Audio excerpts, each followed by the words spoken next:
আমার আবার বাতাস এক মুহূর্ত দেরি করে নাই, আল্লাহর বান্দাকে এই বাইতুল মুকাদ্দাস থেকে উঠাইয়া শূন্যভরে উড়াইয়া এই বাইতুল মুকাদ্দাস থেকে ৬০০০ মাইল দূরে হিন্দুস্তানের সোমনাথের জঙ্গলে তারা লামায়া দিছে।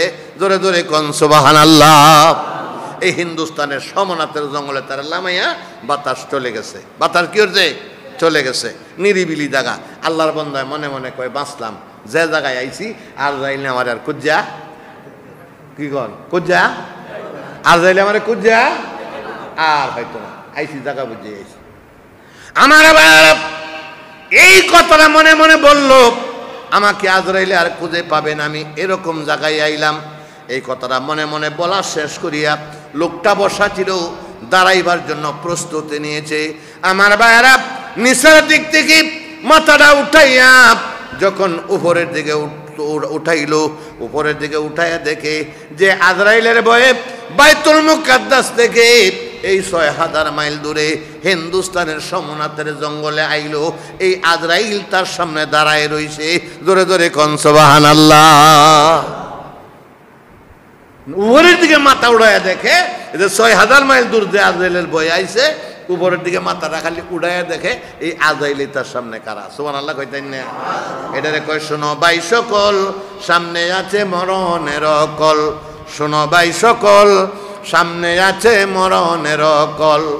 আরে যত দেখো মুটা তাজা, যত দেখো মুটা তাজা, সেই দিন হবে রে দুর্বল। সামনে আছে মরণের কল। শোনো ভাই সকল, সামনে আছে মরণের কল। মরণের কলে বাইরে যেই দিন লাগিবে, টাকা পয়সা স্বর্ণ মুদ্রা কাজে নাহি আসিবে। ঠিক কিনা জোরে বলে? আরে মরণের কলে বাইরে যেই দিন লাগিবে, টাকা পয়সা স্বর্ণ মুদ্রা কাজে নাহি আসিবে। আরে বাহাদুরি চল চাতুরি, বাহাদুরি চল চাতুরি, থাকবে না তোর গায়ের বল। সামনে আছে মরণের কল।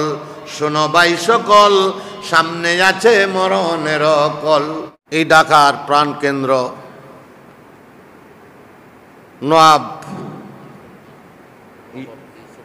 নওয়াব ইউসুফজান জামে মসজিদ কর্তৃক আয়োজিত সাপ্তাহিক তাফসির মাহফিলের সম্মানিত সভাপতি, যিনি তাফসির কারক, আপনাদেরকে যিনি তাফসির শোনান,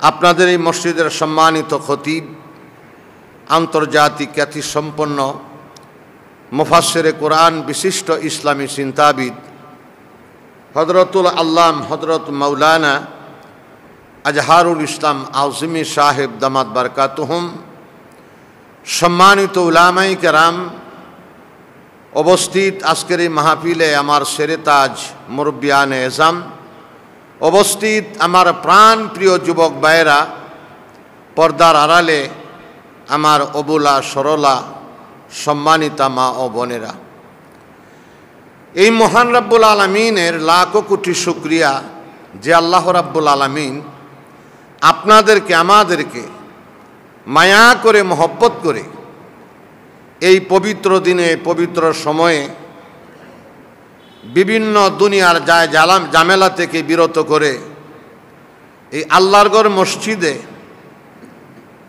কোরআন এবং হাদিসের কিছু আলোচনা তাফসির শোনার জন্য আল্লাহ পাক যে আমাদেরকে বসায় দিলেন, আর আমরা সুস্থ শরীরে আমরা এই কোরআন এবং হাদিসের মাহফিলে বসতে পেরেছি।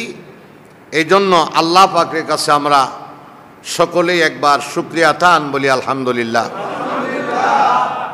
আল্লাহ পাক আপনাকে আমাকে অত্যন্ত মেহেরবানি করেছেন, সুস্থ শরীরে আল্লাহ পাক আপনাকে আমাকে এই তাফসির মাহফিলের মধ্যে বসায় দিলেন। তা আপনারা যারা এখানে উপস্থিত হচ্ছেন, আমরা কি আসলে সুস্থ না অসুস্থ? একটু আওয়াজ দিয়ে বলেন। আপনার মতো আমার মতো কত হাজার হাজার মানুষ, একটু লক্ষ্য করে দেখেন, বিভিন্ন হাসপাতালে বিভিন্ন মেডিকেলে স্টিলের সিটের মধ্যে পড়ে আছে, যাদের মুখে একটু পানি তুলে দিলে সেই পানিটুকু গিলার মতো শক্তি নাই, গালের দুই সাইড দিয়া পানিটা বেয়ে বেয়ে পড়ে যায়। ঠিক কিনা জোরে বলেন? নাকে মুখে মশা মাছিয়ে কামড়ায়, তারাইবার মতো শক্তি তার ডানার মধ্যে নাই। তো এই আল্লাহ পাক যদি ইচ্ছা করতেন আপনাকে আমাকে এইরকম রুগী বানায়া হাসপাতালের মধ্যে শোয়ায় রাখতে পারতেন, কি বাবারা পারতেন না? তা আল্লাহ পাক মেহেরবানি করে আপনাকে আমাকে এইরকম রুগী না বানায়া সুস্থ রেখেছেন, এতে কি আপনারা খুশি না বেজার? যদি খুশি হয়ে থাকেন আবারও আপনারা একটু শুকরিয়া তান, বলেন আলহামদুলিল্লাহ। বন্ধুরা আমার, আল মসজিদু বাইতুল্লাহ, মসজিদ হলো আল্লাহর ঘর। যারা আল্লাহর ঘর মসজিদে আসে তারা কার মেহমান? আল্লাহর মেহমান। আজকে এই মসজিদের ভিতরে আজান শোনার পরে যদি মহল্লার এলাকার সমস্ত মানুষ আসতো, আমার মনে হয় এরকম 10-20টা মসজিদেও কুলাইতো না, কিন্তু সবাই আসতে পারে নাই। আল্লাহর ডাক শোনার পরেও তারা কি করতে পারে নাই? আসতে পারে নাই। ইচ্ছা থাকার সত্ত্বেও আসে নাই। দুনিয়ায় তাদেরকে গাফেল করে রেখেছে, দুনিয়ায় তাদেরকে পাগল করে রেখেছে, দুনিয়ার মহব্বতে তাদেরকে গ্রাস করে ফেলেছে। এই জন্য হাদিস শরীফে আসছে হব্বুদ দুনিয়া রাসুকুল্লি খাতিয়া, দুনিয়ার মহব্বত হলো সমস্ত গুনার মূল। এই পৃথিবীতে যত গুণ আছে সমস্ত গুনার মূল হইল দুনিয়ার মহব্বত। দুনিয়ায় আমাদেরকে এমন পাগল বানাইছে যে আমরা সারাদিন কাজ করি, এ পেটের জন্য রুজি রোজগার করি, ব্যবসা বাণিজ্য নিয়ে ব্যস্ত থাকি, 5-7 মিনিট 10 মিনিট সময়ের জন্য আল্লাহর ডাকে সাড়া দিতে পারি না। এইটুকু সময় আল্লাহকে দিতে পারি না। সময়টা কার? জানমাল কার? এই আল্লাহর রাস্তায় এইটুকু সময় আমরা দিতে পারি না। এই যে আমরা দিতে পারি না, এটার জবাব কি আল্লাহর কাছে একদিন দিতে হবে কিনা? দিতে হবে। এই জন্য আমি আপনাদের সামনে পবিত্র কালামে পাক কুরআন শরীফ থেকে খুব ছোট্ট একটা আয়াতে কারিমা তেলাওয়াত করেছি। আমি বড় মুফাসসির না, যিনি আমার সামনে কাছে বসা আছেন, ওনাদের মতো লোকদের সামনে বক্তৃতা করা আমাদের জন্য শোভা পায় না। কারণ বয়সে হয়তো ছোট হবে, কিন্তু এলেমের দিক দিয়ে আল্লাহ অনেক বড় করেছেন। ওনাদের সামনে কথা বললে একটু হিসাব করে বলতে হয়। ওনার বাসায় বেড়াইতে আসছিলাম, আমাকে মেহমান হিসাবে আপনাদের কাছে নিয়ে আসছেন, তা কিছু বলার জন্য আবদার করেছেন। তবে আমাদের বক্তৃতার বয়সটা একটু মোটামুটি ভালো হচ্ছে, 45 বছর রানিংয়ে আছে। এই 45 বছর ধরে বক্তৃতা করি, আলোচনা করি, কিন্তু এলেম খুব কম। ওনাদের মতো এলেম অর্জন করার মতো নসিব আমাদের হয় নাই। তো ওনাদের কথার তাসির আমরা ওনার কথা শুনি, ওদের কথা শুনি। তো যাই হোক, যেহেতু আমি আপনাদের সামনে বসছি, ওনার ধারাবাহিকভাবে আপনাদেরকে তাফসির শোনায়। কি কোন ধারাবাহিক তাফসির শোনাইতেছে না? ওনা আমাকে বলছে যতদিন লাগে আমি পুরা কোরআন শরীফের তাফসির এভাবে আমি সাপ্তাহিকভাবে করে যাব ইনশাল্লাহ। তা আমি তাফসিরের কোনো কিছু বুঝিও না, খুব একটা বড় আলেমও না। আমি আপনাদের সামনে ছোট্ট একটা আয়াতে কারিমা তেলাওয়াত করেছি। আমি যে কথাটা বললাম যে সারাদিন আল্লাহর সময় কার? আল্লাহর সময় কার? চোখ কার? হাত কার? কপাল কার? পাগুলি কার? তো এইগুলি তো মসজিদে নিয়ে আসে। এই দুনিয়ার জন্য আমরা সব কিছু করতে পারি, কিন্তু আল্লাহর জন্য 5 মিনিট 10 মিনিট 15 মিনিট সময় আল্লাহর ডাকে সাড়া দিতে পারি না। এই দুনিয়া নিয়ে আমরা ব্যস্ত।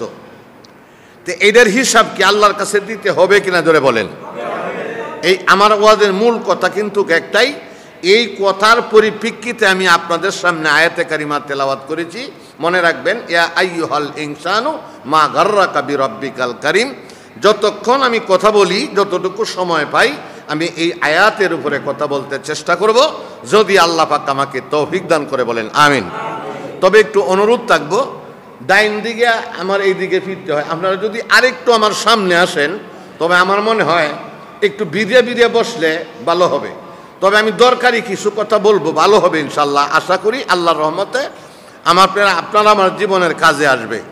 বাইরে যারা আসেন, যদি কথা না বোঝা যায়, আপনারা একটু হালকা জানাডালা করে দেন। অনেক মানুষ ইয়াসির এক সহ্য করতে পারে না, তবে ইয়াসি মনে বন্ধ করে দেওয়া হয়েছে, যদি পারেন তো একটু ভিতরে চলে আসেন, মহব্বতে বলেন লা ইলাহা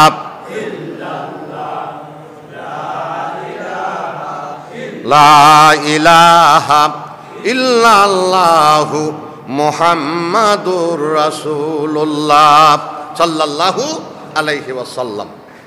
মসজিদে আজান হয়েছে, আল্লাহর ডাক পড়েছে, আপনারা চলে আসছেন। কিন্তু সবাই কিন্তু দুনিয়ার ব্যস্ত, কেউ ব্যবসা আছে, কেউ ভ্যান গাড়ি আছে, কেউ দোকানপাট আছে, বিভিন্ন কাজকর্ম নিয়ে সবাই ব্যস্ত। এই ব্যস্ততার ভিতরে দিয়াও কুরআন এবং হাদিসের কয়েকটা কথা শোনার জন্য আপনারা সময়টা এখানে দিয়েছেন। এই সময়টা এখানে দেওয়া থেকে আমাদের লাভ হয়েছে না লস? জোরে বলতে হবে। কথাগুলি বুঝেন কি না এটা খুব খেয়াল করবেন। যদি না বুঝেন আমাকে দাঁড়ায় প্রশ্ন করবেন, কিন্তু ওয়াজ কথা এগুলি বুঝার জিনিস, বুঝতে চেষ্টা করবেন। তো এখানে বসা থেকে আমাদের লাভ হয়েছে না লস? লাভ। কি লাভ হয়েছে? এটাও হাদিস শরীফে আছে, মাজলিসু ফিকহিন খায়রুম মিন ইবাদাতি সিদ্দিনা সানা। যারা কুরআন এবং হাদিসের মজলিসের মধ্যে বসে, বসার সাথে সাথে আল্লাহ পাক তার আমল নামায় ৬০ বছর নফল ইবাদতের সওয়াব দেয়। কয় বছর? আরো জোরে। এখানে যে বসতেন কুরআন এবং হাদিসের কিছু কথা শোনার জন্য, বসার সাথে সাথে আল্লাহ পাক নেক দিল কতটুকু? ৬০ বছর নফল ইবাদত করলে যে সওয়াব হবে, এই যে কোরআন হাদিসের কথা শোনার জন্য এখানে খালি বসতেন, বসার সাথে সাথেই আল্লাহ পাক আপনাকে আমাকে ৬০ বছর নফল ইবাদতের সওয়াব দিয়ে দিতে। জোরে বলেন আলহামদুলিল্লাহ।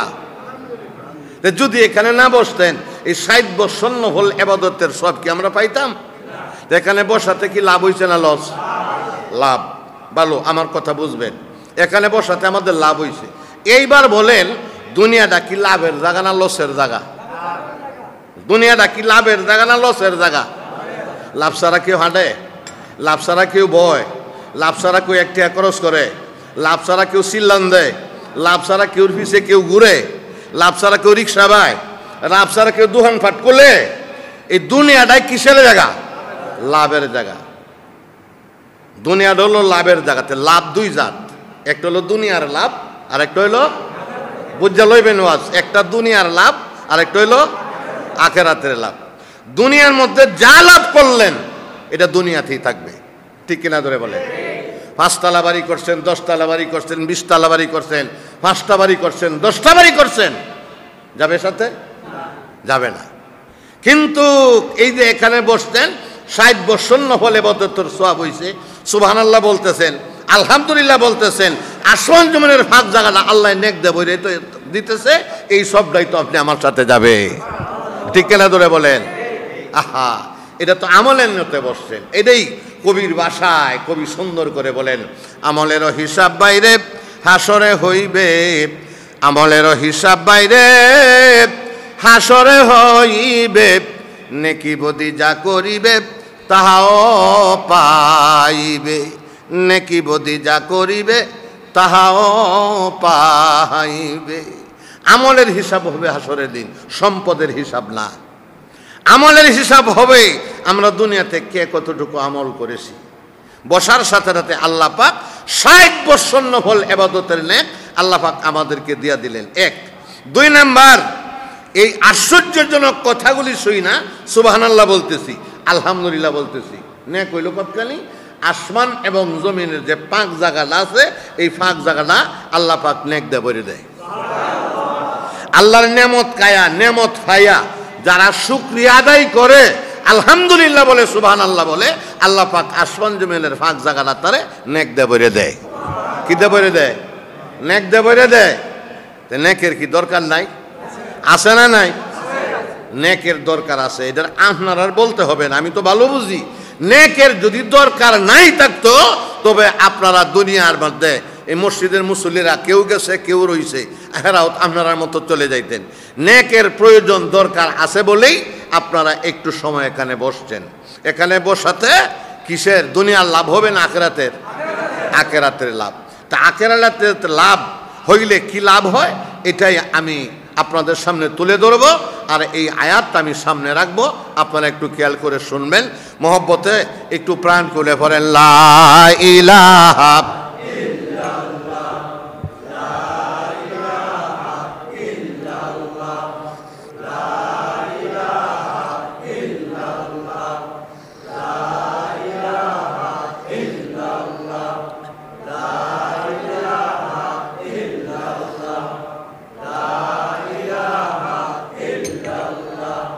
লা ইলাহা লা ইলাহা ইল্লাল্লাহু মুহাম্মাদুর রাসূলুল্লাহ সাল্লাল্লাহু আলাইহি ওয়াসাল্লাম। একটু মনোযোগ দেন, নেকের দরকার আছে না নাই? কিরকম দরকার? আমি একটা ছোট্ট ঘটনা বলি, পরে মূল কথার দিকে যাই, আয়াতের দিকে যাই। নেকের কেমন দরকার? জলিলে কদর সাহাবী হযরতে আবু বকর সিদ্দিক রাদিয়াল্লাহু তাআলা আনহু, ওনার নাম শোনেন নাই?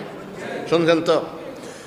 জলিলে কদর সাহাবী নবীজির শ্বশুর হযরত আয়েশা রাদিয়াল্লাহু তাআলা আনহার আব্বা, নবীজির খুব প্রাণপ্রিয় সাহাবী, জলিলে কদর সাহাবী হযরত আবু বকর সিদ্দিক রাদিয়াল্লাহু তাআলা আনহু। একদিন তিনি রাস্তার পাশে দাঁড়ায় কান্দে। কই দাঁড়ায় কান্দে? একটু টিস্যু দেন। কই দাঁড়ায় কান্দে? রাস্তার পাশে দাঁড়ায় কান্দে। নেকের কেমন দরকার একটু বুঝে লয়েন। তো রাস্তার পাশে দাঁড়ায় যখন কান্দে, তো এই রাস্তা দিয়ে হযরত উমর রাদিয়াল্লাহু তাআলা আনহু যায়, যাইয়া দেখে আবু বকর সিদ্দিক কাঁদতেছে। তা আবু বকর সিদ্দিক মুরব্বী আর উমর হইল যুবক। তো মুরব্বীরা যদি কান্দে তো যুবকরা একটু মায়া লাগে না? তো উমরের খুব মায়া লাগছে। আবু বকর সিদ্দিক রাদিয়াল্লাহু তাআলার সামনে যায় তিনি সালাম দিলেন। সালাম দিয়ে জিজ্ঞাসা করলেন, ভাই আপনি কান্দেন কেন? কলেন না কিছু না। কলেন না, যে কোনো একটা কিছু হয়েছে তো আপনি কেন কান্দেন বলেন, খুব লক্ষ্য করে বুঝবেন। আবু বকর সিদ্দিক কয় না কিছু না। তো কিছু না মানে তো আপনি কান্দেন অবশ্যই কোনো কারণ না। আচ্ছা কেউ কি মাংনা কান্দে? আপনারা কোন মানুষ কি মাংনা কান্দে? আপনারা বলেন তো মানুষের হালত কয়টা? বলেন মানুষের হালত কয়টা? এই আঙ্গুলো গণবেন আর এই ওয়াজগুলি শিখবেন। মানুষের হালত হলো তিনটা। জোরে কোন কয়টা? তিনটা। জোরে কোন কয়টা? মানুষের হালত তিনটা। এক নাম্বার হালত হইলে আসবো, হইলে হাসবো, না হয় খানবো, না হয় স্বাভাবিক থাকবো। ঠিক না বেটি? হয় কানবো, না হয় হাসবো, না হয় স্বাভাবিক থাকবো। এই তো তিনটা কারণ। তা আবু বকর সিদ্দিক যে কাঁদতেছে এটার মধ্যে কোনো কারণ আছে না নাই? হাসলে কারণ আছে না নাই? তো ওনা যে কান্দে এটার কারণ আছে না? তা আবু বকর সিদ্দিক কয় কিচ্ছু না। ওমরকে কেন কান্দেন বলেন? করে কিচ্ছু নিছে না আমার। বলে আরে আপনি বলেন আমার কাছে কেডা কি কইছে, আপনার কোন কারণে কান্দেন, কেলা আপনার কষ্ট দিছে, আমার কাছে বলেন, আমি এটার প্রতিশোধ নেব। জোরে বলেন কি নেব? আসতে বলেন কি নেব? প্রতিশোধ নেব। কইতাছে কেডা? উমরে কয়। কেডা কয়? প্রতিশোধ নেব। আমি ঘটনাটা এই জন্য বলতেছি, নেকের কি মন দরকার এটা বুঝাইবার জন্য। ওয়াদের দরে বড় গহীন, যেটা শুরু আছে শেষ নাই। একটা কথা বুঝাইলে আরো তিনটা কথা লাগে, নাহলে শহরে ওয়াজ বুঝবেন না। তো হযরতে ওমর ফারুক রাদিয়াল্লাহু তাআলা কয় কেডা কি কইছে আমারে বলেন, আমি এটার প্রতিশোধ নেব। আচ্ছা উমরে কইতাছে প্রতিশোধ নেব। আচ্ছা উমরে যে কথাটা কইতাছে প্রতিশোধ নেব, কেলা কি কইছে বলেন, কেলা কি কষ্ট দিতে বলেন, আমি এটার প্রতিশোধ নেব। আচ্ছা এই যে কথাটা বলতেছে, উমরের প্রতিশোধ নেওয়ার মতো ক্ষমতা আছে না নাই? আরো আসতে কোন ক্ষমতা আছে না নাই? আছে। কারণ উমর এইরকম একজন ব্যক্তি ছিল, উমর এইরকম একজন ব্যক্তি ছিল, উমর যে রাস্তা দিয়ে হাঁটতে যাইত শয়তান কমপক্ষে 40 মাইল দূর দিয়ে যাইত। কয় মাইল? আরে আসতে বলেন কয় মাইল? যে রাস্তা দিয়ে উমর যাইতো 40 মাইলের ভিতরে শয়তান আইছে না, উমররে এত ভয় পাইছে। এখনো যদি কোনো যুবকের স্বপ্ন দোষ হয়, এই যুবক মৌলবীর দ্বারা আর ডাক্তারের দ্বারা ধরিও না, ওষুধ একটা মাংনা দেয়া যায়। যদি আমলের নতে কাজ করতে পারো 100% গ্যারান্টি তোমার কাজে আসবে ইনশাআল্লাহ। বলে স্বপ্ন দূর যদি হয় কোনো যুবকের, উমরের নামটা লিখতে 3টা হরফ লাগে। কয়টা? ধরে কোন কয়টা? আইন মিম রা। কোন কয়টা হইল? আইন মিম রা। এই 3টা হরফ দিয়ে উমরের নাম লেখন লাগে। কিতাবে আসছে যদি কোনো যুবকের স্বপ্ন দোষ হয়, শোয়ার সময় আঙ্গুল দিয়ে খালি বুকে লিখবো আইন মিম রা। এই 3টা হরফ বুকে লিখিয়া ডান কাতে শুয়ে থাকবো, এই রাত্রে তার স্বপ্ন দোষ হবে না। ধরে কোন সুবহানাল্লাহ। ঠিক এইভাবে যদি 41 দিন আপনি আমল করতে পারেন, ইনশাল্লাহ আপনার জীবনে কোনোদিন স্বপ্ন দোষ হবে না। ধরে কোন সুবহানাল্লাহ। এলার নাম হইল ওমর। যার নাম বুকে থাকলে শয়তান কাছে আইয়ে না, 40 মাইল দূরে থাকে। এই উমরে কি কয় আবু বকর সিদ্দিক আর বলেন না কেডা কি কইছে, আমি প্রতিশোধ দেব। পারবো না? পারতো না? এই উমরে পারবো না? পারতো না? উমর কেমন ব্যক্তি আছেন? আরেকটা কথা মায়েদের মনে হয়ে গেছে, উমরের খালি শয়তানই ভয় পাইছে না মানুষেও পাইছে? কথা কন না কেন? একদিন উমর রাদিয়াল্লাহু তাআলা আনহু রাস্তা দেয়া যায় নবীদের সাথে, কাফেলার মধ্যে কয়েকজন লোক, এই লোকগুলির মধ্যে উমরও আছে। ধরে কোন কেটা আছে? উমরও আছে। যায় কোন দিকে জানেন? মসজিদে নববীর দিকে যায়। কোন দিকে যায়? মসজিদে নববীর দিকে যায়। মসজিদে নববী কোন মসজিদ? যেই মসজিদে আপনার আমার প্রিয় নবী হযরতে মুহাম্মদুর রাসূলুল্লাহ সাল্লাল্লাহু আলাইহি ওয়াসাল্লাম 11 বছর ইমামতি করছে। এই মসজিদের নাম কি? আরো আসতে কোন? মসজিদে নববী। এই মসজিদের দিকে যায়। যাইতে যাইতে যাইতে যাইতে একেবারে মসজিদে নববীর কাছে কাছে গেছে। এখনের মতো না, আগে তো মসজিদে নববী এটা ছোট্ট আতিন, এটা 1400 বছর আগের কথা কইতাছি। এটা উমর কেমন ব্যক্তি বালা মতো বুঝেন। মসজিদে নববীর কাছে যাইতেছে, মসজিদে নববীর কাছে কাছে যখন গেছে, দূর থেকে লক্ষ্য করে দেখে মসজিদে নববী আঙ্গিনা এরিয়ার মধ্যে দাঁড়ায়া এক ইহুদি মুত্তাছে। দাঁড়ায় কি ওরে? আসতে কোন দাঁড়ায় কি ওরে? আরো ধরে কোন? এই মুরব্বী কইতাছে পেশাব করে। আর কেউ কেউ আছে কইতাছে এমন বেয়াদব মৌলবী তোর পাইছি, কইব পেশাব করে, কয় মুতে। আচ্ছা, যারা কারো যারা এই কাম করে, এটারে কি পেশাব কইতাম? এটারে এস্তেঞ্জা কইতাম? এটারে 1 নাম্বার কইতাম? এটারে কোন লাগবো? মুততাছে, নাইলে কোন লাগবো? সেনাইতাছে।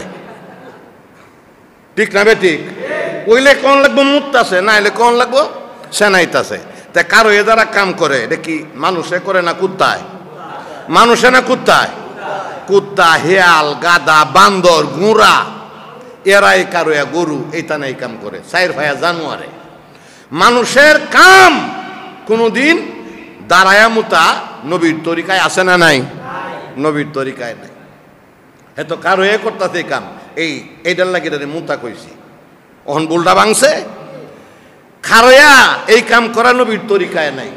এটাই কবির ভাষায় বলেন, নবীর কথা মানবে যারা হবে জান্নাতি, নবীর আদেশ মানবে যারা হবে জান্নাতি, না মানিয়া আবু জেহেল হইল দুজকি কোন, না মানিয়া। আরে নবীর কথা মানবে যারা হবে জান্নাতি, নবীর কথা মানবে যারা হবে জান্নাতি, না মানিয়া আবু জেহেল হইল দুজকি কোন, না মানিয়া। নবী কি কইছে কারো এমতারতা? যেভাবে বলছে নবীর আদর্শ যারা মানবে তারাই জান্নাতি, যারা মানবে না জান্নাতে যাইতে পারবেই না, জান্নাতের গন্ধও তাদের নাকে লাগবে না। ঠিক কিনা ধরে বলেন? আমার ভাইয়েরা, হযরত ওমর ফারুক রাদিয়াল্লাহু তাআলা আনহু নবীদের সাথে এই মসজিদে নববীর দিকে যায়। অল্প দূর থেকে লক্ষ্য করে দেখে এক ইহুদি মসজিদে নববীর আঙ্গিনার মধ্যে দাঁড়ায়া দাঁড়ায়া দাঁড়ায়া মুতে। দাঁড়ায় কি ওরে? মুতে। এই দলের মধ্যে তো উমরও আছে। কার নজরে পড়ছে জানেন? উমরের নজরে পড়ছে। পড়ছে সবারই নজর, সবার নজর আর উমরের নজর কি সমান? কথা বলেন না কেন? অন্যরার নজর আর উমরের নজরটা কি সমান? এটার নাম উমর, আল্লাহর বাগ। সবাই দেখছে, কিচ্ছু কয় না। উমরে তো দেখছে, দেহার পরে কয় হুজুর, নবীদের কাছে কে হুজুর দেখছেন এই বেয়াদবের কারবার, এই বেয়াদবের কারবার। তো নবী কয় কি হইছে? বলে এই যে দেখেন না কি হইছে। আবার নবীদি কয় কি হইছে? বলে এই যে দেখেন না কি হইছে। আচ্ছা কই নবী দেখছে না? নবী কি দেখছে কিনা কোন? 3 বার প্রশ্ন করতে নবী খালি কয় কি হইছে। ওর আরেকবার উমরে কইই ফেলছে বেয়াদব মসজিদে নবীর আঙ্গিনার মধ্যে কারইয়া মুত্তাছে, দেখেন না হুজুর। তো নবীদি কয় তোমার হইছে কি? বলে হুজুর, তো মসজিদে নববীর আঙ্গিনা, এটা পবিত্র স্থান, এখানে আমরা ইবাদত করি, বন্দেগী করি, নামাজ পড়ি। এরপর আরো করতেছে আপনার সুন্নতের খেলাফ কাজ, এটা কাজটা করতেছে। বলে হন তোমার হইছে কি? বলে হুজুর, এই লোকটা বুঝছে নাই কাম করতেছে, তা আমার একটু হুকুম দেন, অনুমতি দেন, লোকটার একটু বুঝায় শুধু সুন্দর হয়ে বইলা দেই, যাতে এই জায়গার মধ্যে আর কোনোদিন প্রস্রাব পায়খানা না করে। আপনি একটু হুজুর অনুমতি দেন, আমি একটু ওনারে বইলে দিই। নবীজি কয় তোমার কিছু বলার দরকার নাই, তুমি পিছে যাও, যা বলার আমি বলবো। জোরে সুবহানাল্লাহ বলেন। যা বলার কোন যা বলা আমি বলবো। উমর তত বড় বেয়াদব না, বাই বাই পিছনে গেছে গা, ইহুদির মুতা শেষ, মুতা যখন জায়গা এইবার নবীজি আস্তে আস্তে ইহুদির কাছে যাইয়া ইহুদির ফিরের মধ্যে হাত বুলাইছে। কি মনে করেন মিয়া? রাহমাতুল লিল আলামিনের হাত ইহুদির পিঠে। ইহুদি মা তার গোড়ায় নবীর চেহারাটার দিকে চাইছে। চাই ইহুদি প্রশ্ন করলেন, কিছু বলবেন? নবীজি কয় হ্যাঁ বলবো। কি বলবেন? ভাই আপনি যেই জায়গার মধ্যে প্রস্রাব করছেন এটা আসলে প্রস্রাবের জায়গা না, এটা মসজিদে নববী, এটা মসজিদের পবিত্র স্থান। এখানে আমরা ইবাদত করি, বন্দেগী করি, নামাজ পড়ি, কোরআন তেলাওয়াত করি, জিকির আজকার করি, এটা পবিত্র স্থান। আপনি বুঝছেন না, এখানে প্রস্রাব করে দিয়েছেন। তো ভাই আরও যদি কোনোদিন এন্দে আসেন, এই রাস্তায় আসেন, তবে এইখানে প্রস্রাব না করিয়া ওই দেখেন ওই দিকে প্রস্রাবখানা আছে, ওই দিকে বাথরুম আছে। লোকটারে সুন্দর করে বুঝাইয়া বিদায় করিয়া দিয়ে দিছে। আপনারা বলেন কাজটা কি বালা করছে না খারাপ? বালা না খারাপ? আমরা হইলে কি হলাম? হইলে একটা তাপ্পর, না হইলে একটা গুশি, না হলে একটা লাত্তি দিয়ে কইলাম এই গাদার ঘরের গাদা, দুনিয়াত কি আর জায়গা পাইলে না? ঠিক না বেটি? নবীদের চরিত্রটা কি আসলে এরকম? এই নবীদের চরিত্র কি এরকম? নবীদের চরিত্র কিরকম এটাও আল্লাহ পাক কোরআন শরীফের মধ্যে সুন্দর করে ওয়াজ করেছেন। আমার সাথে বলেন বিসমিল্লাহির রহমানির রহিম ওয়া ইন্নাকা লাআলা খুলুকিন আযীম। আমার ভাইরা, নবী মুহাম্মদ রাসূলুল্লাহ সাল্লাল্লাহু আলাইহি ওয়াসাল্লামের চরিত্র সম্পর্কে আল্লাহ পাক কোরআন শরীফের মধ্যে ওয়াজ করেছেন। আল্লাহ পাক বলেন, আমার বান্দারা রে, তোমরা জেনে রাখো আমার বন্ধু রাহমাতুল লিল আলামিনকে আমি আল্লাহ রাব্বুল আলামিন উত্তম চরিত্র দিয়া পৃথিবীর বুকে প্রেরণ করেছি। জোরে জোরে কোন সুবহানাল্লাহ। কি চরিত্র দিয়া? এই জোরে বলেন, কি চরিত্র দিয়া? উত্তম চরিত্র দিয়া। আল্লাহ কইছে নবীজিরে উত্তম চরিত্র দিয়ে পৃথিবীর বুকে প্রেরণ করেছেন। এই পৃথিবীতে যত চরিত্রবান লোক আছে এর মধ্যে সবচাইতে সুন্দর চরিত্রের মালিক হলো রাহমাতুল লিল, কোন রাহমাতুল লিল আলামিন। আমার ভাইরা, এই নবীদের চরিত্রের সাথে আপনার চরিত্র মিলাইতে হবে। নবীদের চরিত্রের সাথে আপনি আমার চরিত্র মিলাইতে হবে। তাফসীরের মধ্যে এসেছে নবীদের চরিত্রটাকে তিন ভাগে বিভক্ত করা হয়েছে।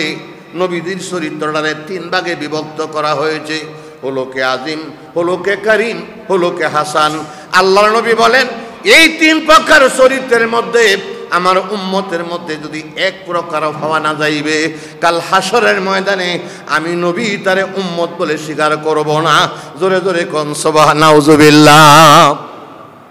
এই তিন প্রকার চরিত্রের মধ্যে যদি আমার উম্মতের মধ্যে এক প্রকারও না পাওয়া যায়, আমি নবী তারে উম্মত কইয়া স্বীকার করতাম না। যে হাসরের ময়দানে নবীজি যদি আপনারে আমারে উম্মত কইয়া স্বীকার না করে, কবর আছে না নাই? এই বালামতে বুঝলেন, কবর আছে না নাই? কবর থাকলে ওয়াজ ভালো করে বুঝতে চেষ্টা করবেন। আমার ভাইয়েরা, সুন্দর চরিত্র নবীদের। দেখেন নবীদি গালিগালাজ করে না, মারে নাই, কিচ্ছুই করে নাই। লোকটারে সুন্দর করে বুঝাইয়া লোকটারে তো বিদায় করে দিছে। কথাটা মনে আছে না নাই? উমর কি জিনিস বুঝাইতেছে আর কি। এই লোকটারে এখান থেকে বিদায় করে দিয়ে দিছে যে আর কোনোদিন এখানে আসলে ওইদিকে প্রস্রাবখানা, ওইদিকে বাথরুম, এখানে প্রস্রাব, এখানে বাথরুম করবা। সুন্দর করে বুঝাই হয়ে লোকটারে বিদায় করে দিছে। তো লোকটা যখন একটু দূরে গেছে গা, উমর রাদিয়াল্লাহু তাআলা আনহু করছে কি, নবীজির পিছনে আসি আবার সামনে আসি। আয় কয়, হুজুর আপনি যে কথাটি কইয়া বুঝাইয়া লোকটারে বিদায় করছেন, এই কথাটি বলার জন্য তো আমি আপনার কাছে অনুমতি চাইছিলাম। আমি কি আর একটা কইলাম হইলে? আমি তো এই কথা দিয়ে কইলাম হইলে। তো নবীজি কয়, তুমি তো এই কথাটি কইলা হইলে এটার লাগিয়ে অনুমতি চাইছো বালা, কিন্তু তোমার বলা আর আমার বলার মধ্যে বেশ কম আছে। নবীজি কি কয়? তোমার বলা আমার বলার মধ্যে কি আছে? বেশ কম আছে। উমর তো ঠাডাইলে না, উমরে উঠে হুজুর বেশ কম ডাকি। বলে বেশ কম ডাকি এটা বুঝো না? বেশ কম রইল এই কথাটি বলার জন্য যেই সময় তুমি আমার কাছে অনুমতি চাইছিলা, এই সময় আমি তোমার চোখটির দিকে চাইছিলাম। এই সময় আমি তোমার চোখটির দিকে কি করছিলাম? চোখটির দিকে চাইছিলাম। চাইয়া দিহি তোমার চোখের লক্ষণ বেশি সুবিধা না। চোখের লক্ষণ বেশি কিনা? সুবিধা না। এই চোখ লইয়া এই কথাটাই বলার জন্য যদি এই চোখ লইয়া এই কথাটি বলার জন্য যদি এই লোকটার সামনে যাইতা, লোকটা তো মুত্তাছে ডাইরেক্ট আগে দি লইলে, ডাইরেক্ট কি লইলে, কথা কই না করে কি দি লইলে, আগে দি লইলে। এই চোখ লই এলার সামনে গেলে বেটা মুত্তাছে তো বেটা কি লইলে, আগে দি লইলে। এর লাগে তোমার অনুমতি দিছি। এইলার নাম হইল ওমর। এলার নাম কি? ওমর। যার চোখ দেখলে মানুষ প্রস্রাব করে দেয়, পায়খানা করে দেয়। এই উমরে আবু বকর সিদ্দিকরে কি কয় মনে আছে না নাই? কেডা কি কইছে বলেন, কেন কান্দেন, আমি এটার প্রতিশোধ নেব। আবু বকর সিদ্দিক কয় না, আমারে কেউ কিছু কইছে না। নেকের কি মন দরকার দেখেন যে একটা কথা বুঝাইতে আমার সময় লাগবে, বলেন কেডা কি কইছে? আবু বকর সিদ্দিক কয় না, আমারে কেউ কিছু কইছে না। বলে কইছে না, মানুষ কি অনার্থক কান্দে, মাংনা কান্দে? মানুষের হালত তিন দেয়া, কানলেও কারণ লাগবো, হাসলেও কারণ লাগবে। আপনাদের কেন কান্দেন যদি না বলেন এই যে আমি আপনার সামনে দাঁড়াইছি, আপনারে কিন্তু ছাড়তাম না, আপনারে কি করতাম না, কন্যা কেরে আপনারে কি করতাম না। আচ্ছা, যে উমরে কয় যদি কয় যে ছাড়তাম না, আচ্ছা কেউর বাপরে ক্ষমতা আছে কাইক দিত? কেউর ক্ষমতা আছে? তাও বকর সিদ্দিক করছে বিপদ। ওন যদি এই কথা না কয় তার ছাড়তো না। তখন আবু বকর সিদ্দিক যে কেন কান্দে, ওন কান্দার কারণটা যদি বুঝতে পারেন আর ওয়াজের দরকার নাই, একটা ওয়াজেই যথেষ্ট, একটা ওয়াজেই যথেষ্ট। আবু বকর সিদ্দিকের কান্দার কারণটা যদি বুঝতে পারেন, দুনিয়াও বুঝবেন, আখিরাতও বুঝবেন। কষ্ট হইতেছে? মহব্বতের সাথে বলেন লা ইলাহা ইল্লাল্লাহ, লা ইলাহা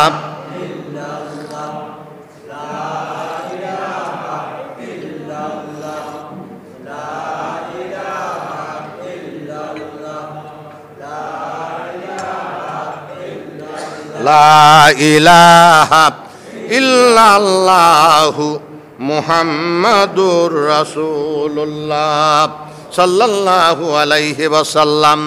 কি সমস্যা হয়েছে? আওয়াজ কমে গেছে না? বন্ধ হয়ে গেছে। বলেন লা ইলাহা, এটা কি? লা ইলাহা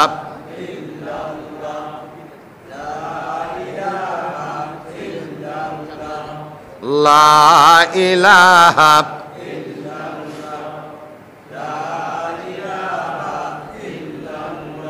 ও লা ইলাহা, গেছে গানা মাই?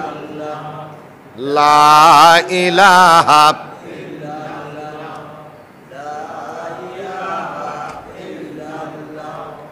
লা ইলাহা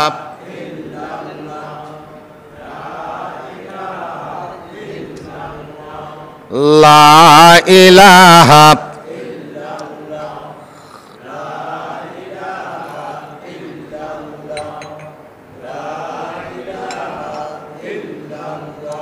লা ইলাহা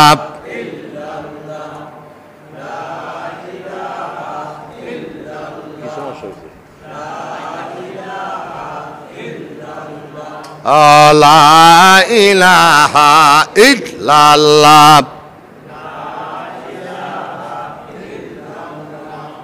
লা ইলাহা ইল্লাল্লাহ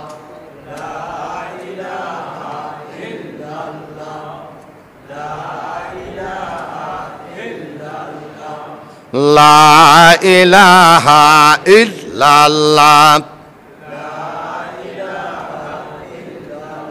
জোরে জোরে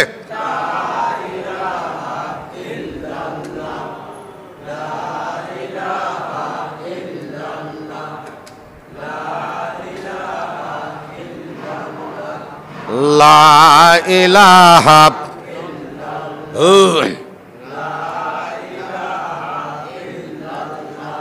লা ইলাহা ইল্লাল্লাহ লা ইলাহা ইল্লাল্লাহু মুহাম্মাদুর রাসূলুল্লাহ সাল্লাল্লাহু আলাইহি ওয়াসাল্লাম। আবু বকর সিদ্দিক বিপদে পড়ছে, কান্দার কারণ যদি না বলে কি করতো না, ছাড়তো না। এখন কান্দার কারণটা কি, এই যদি বুঝে যাইতে পারেন আলহামদুলিল্লাহ, আমলের নতে বুঝতে হবে। আমার ভাইয়েরা, হযরত আবু বকর সিদ্দিক রাদিয়াল্লাহু তাআলা আনহু ডাক দেয়া বলতেছেন, ভাই ওমর রে, আমি কেন কান্দি? তবে শোনো, অল্প কিছুক্ষণ আগে আমি গোসল করেছি, গোসল করে শরীরটারে ভালো করে মুছেছি, এই শরীরের মধ্যে আমি তৈল মালিশ করেছি, মাথায় তেল লাগাইছি।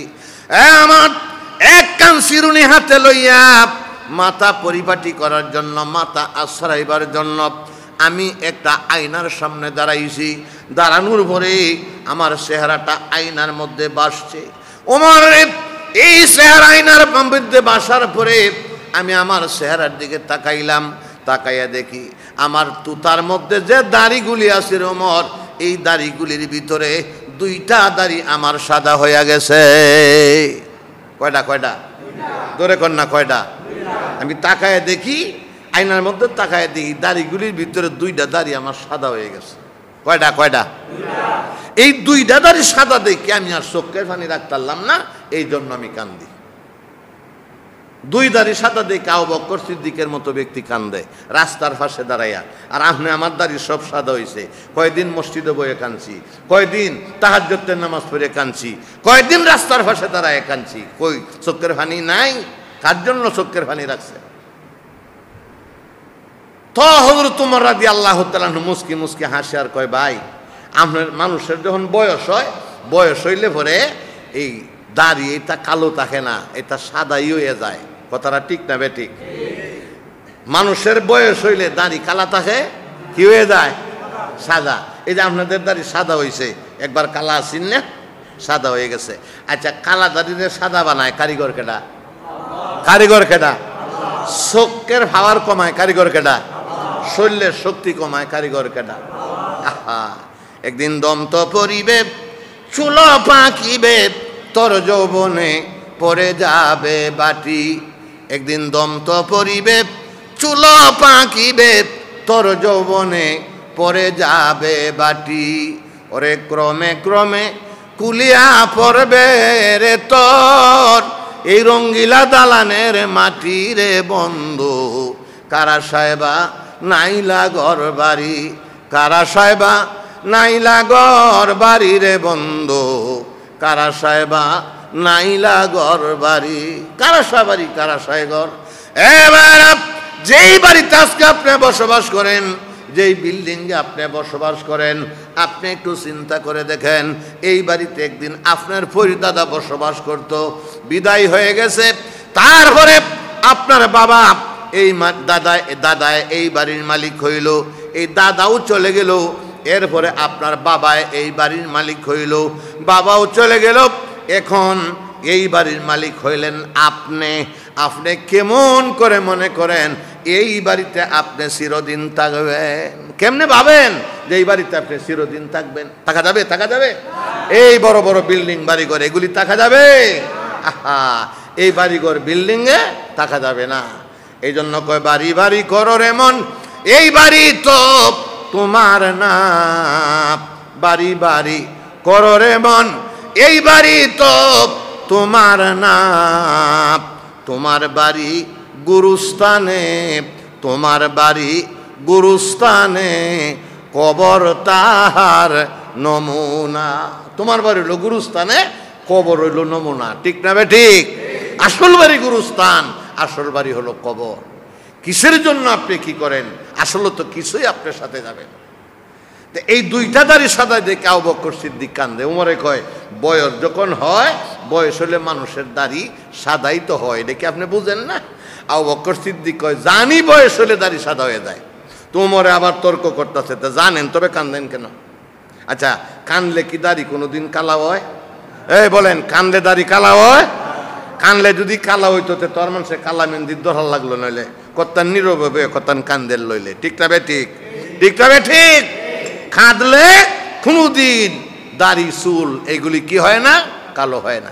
উমরে কয়, আপনাদের কান্দেন, এই কানলে কি আর দাড়ি সাদা হইব? সাদা দাড়ি যে কালো দাড়ি যে সাদা হয়ে গেছে, এইগুলি কি আরো কোনোদিন কালো হইব? উমর আবু বকর সিদ্দিক রাদিয়াল্লাহু তাআলা আনহু বলেন, জানি বয়স হলে দাড়ি সাদা হয়ে যায়। উমরে জানেন তবে কান্দেন কেন? ডাক দিয়ে বলে, হে বয়মত, আমি জানি মানুষের বয়স হইলে কালো দাড়ি সাদা হয়ে যায়, এরপরও আমি কেন কান্দি জাননি? উমর রে, এই দুইটা দাড়ি সাদা দেখিয়া আমার অন্তরের মধ্যে একটা ভয় ঢুকে গেছে রে ওমর। আমার মন বলতেছে এইটা মনে হয় দাড়ি পাকা না রে, এটাই মনে হয় আমার মরণের 1 নম্বরের সংকেত এসে গেছে। এটা মনে হয় দাড়ি পাকা না রে ওমর, এটাই মনে হয় আমার মরণের 1 নম্বরের সংকেত এসে গেছে। এখন বোঝা গেল দাড়ি ফাঁকছে এই জন্য কান্দে না, কান্দে কিসের ভয়ে? মৃত্যুর ভয়ে। ধরে বলেন কিসের ভয়ে? কান্দার কারণ কয়টা গেল? 2টা। কান্দার কারণ কয়টা গেল? 1 নাম্বার কারণ হইল 2 দাড়ি সাদা দেখিয়া কান্দে। 2 নাম্বার কারণ উমরে কয় বয়স হলে তো দাড়ি সাদা হয়। উমর আবু বকর সিদ্দিক কয় জানি সাদা হয়। বলে জানেন তবে কান্দেন কেন? কান্দি দে দাড়ি যে সাদা হয় সেটা লাগে কান্দি না, এই দাড়ি 2টা সাদা দেখে আমার ভিতরে একটা ভয় ঢুকে গেছে, এটাই মনে হয় আমার মরণের 1 নম্বরের সংকেত এসে গেছে। এখন বোঝা গেল মৃত্যুর ভয়ে কান্দে। কারণ কয়টা গেল? ধরে কোন? 2টা। মৃত্যুর ভয়ে কান্দে, মনে হয় আমার মৃত্যু হয়ে যাবে। উমর রাদিয়াল্লাহু তাআলা আনহু আর একটু বেশি করে হাসতেছে, কিলকিল করে হাসে। আবু বকর সিদ্দিক কয় আমার কি পাগল ভাইছ? আমি কথা বলবো আর তুমি হাসবা? বলে হাসতাম না। আপনি মৃত্যুর ভয়ে কান্দেন, আপনি কি কোরআন শরীফের মধ্যে পাইছেন না কুল্লু নাফসিন যায়কাতুল মাউত? আপনি কি পাইছেন না কোরআনে? কহ পাইছি তো। তো পাইছেন তো কান্দেন কে লাগি? মৃত্যু যে হবে এই পৃথিবীর কেউ বাঁচতে পারবে না, কোনো প্রাণী বাঁচতে পারবে না। এটা কি আপনি জানেন না? এটা কি আপনি জানেন না? বলে জানি। জানেন তবে কান্দেন কেন? আমার ভাইয়েরা, হযরতে আবু বকর সিদ্দিক রাদিয়াল্লাহু তাআলা আনহু ডাক দিয়ে বলতেছেন, হে ভাই ওমর, কারণ আমার যে মৃত্যু হবে মৃত্যুর ভয়ে কিন্তু আমি কান্দি না। বলে তা কান্দেন কেন? বলে আমি এই জন্য কান্দি, আমার যে মৃত্যু হবে আমি দুনিয়াতে এসে কোনো ভালো নেক আমল করতে পারি নাই, আমি কি লইয়া কবরে যাব? আমি কি লইয়া কবরে যাব? কয়টা? আবু বকর সিদ্দিক রাদিয়াল্লাহু তাআলা আনহু কয় আমি কি লইয়া কবরে যাব? আমি তো কিচ্ছুই করতাম না। আবু বকরের মতো ব্যক্তি যদি কয় কিছু করতাম না, তা আপনি আমি কিছু বলার আছে না নাই? বলার আছে না নাই? কিসের ভয়ে কান্দে? মৃত্যুর ভয়ে কান্দে। আচ্ছা, মৃত্যুর ভয়ে যদি আরজাইল যদি আসে, গলায় গেরগেরি ডাক সারে, 14 গোষ্ঠী বিল্লিয়া কানতে কানতে যদি আমরা ফিট হয়ে যাই গিয়া, আরজাইলের হাত থেকে কি বাঁচন যাইব? 12 তলা বিল্ডিং এর ভিতরে নিচ তালার মধ্যে কয়েকটা তালা দেয়, যদি সেই জায়গার মধ্যে গিয়া বইয়ে তখন যায় বাঁচন যাইব? লোহার সিন্দুক বানায়া এই লোহার সিন্দুকের ভিতরে যদি গিয়া ফলায় থাকেন বাঁচন যাইব? কোনো সিস্টেম আছে বাঁচনের? সিস্টেম থাকলে একটা সিস্টেম দেখান যে এই সিস্টেমটা আছে বাঁচনের। কোনো সিস্টেম নাই। তাফসিরে জাবেরি, তাফসিরে সাবির মধ্যে একটা ঘটনা লেখছে, আল্লাহর এক বান্দা বাইতুল মুকাদ্দাসের সামনে কারা, হঠাৎ করে লোকটা চিৎকার মারিয়া দৌড় দিছে। দৌড় দিয়ে সুলাইমান নবীর কাছে গেছে। সুলাইমান নবীর কাছে গিয়া কয়, হুজুর আমারে বাঁচান। বলে কি হয়েছে? বলে আগে বাঁচান। বলে ওইছে কি? ডাক দিয়ে বলে, ও সুলাইমান নবী, আমি বাইতুল মুকাদ্দাসের সামনে দাঁড়ানো ছিলাম, হঠাৎ করে আমি লক্ষ্য করে দেখি একটা মানুষের মতো আমার সামনে দাঁড়ানো, যার ফাওগুলি জমিনে আসমানে তার মাথা। যার ফাও জমিনে আসমানে তার কথা কই না রে, ফাও জমিনে আসমানে তার মাথা। কেডা হইব এটা? কথা কই না কেন? দেখছেন মনার যাইল রে, রাস্তাঘাটে শহরে বন্দরে দেখা হয়, মতিঝিল, শাপলা চত্বর, এরপরে মনে হয় গুলশান, উত্তরা, মাঝে মাঝে দেখা সাক্ষাৎ হয় না? কি কন, দেখা হয় নাকি? হাই রে, সুরজ সুবিধা না, সুবিধা না। আজরাইলের সাথে দেখা হয়। আচ্ছা, আজরাইলে কি কেউ দেখছে? জোরে কন না কেন? আমার কথা বুঝেন না? আজরাইলে কি কেউ দেখছে? দেখছে না। কেডা কইছে দেখছে না? দেখছে যারা আজরাইলে দেখছে এরা বিদায়। এরা কি? জোরে কন না, এরা কি?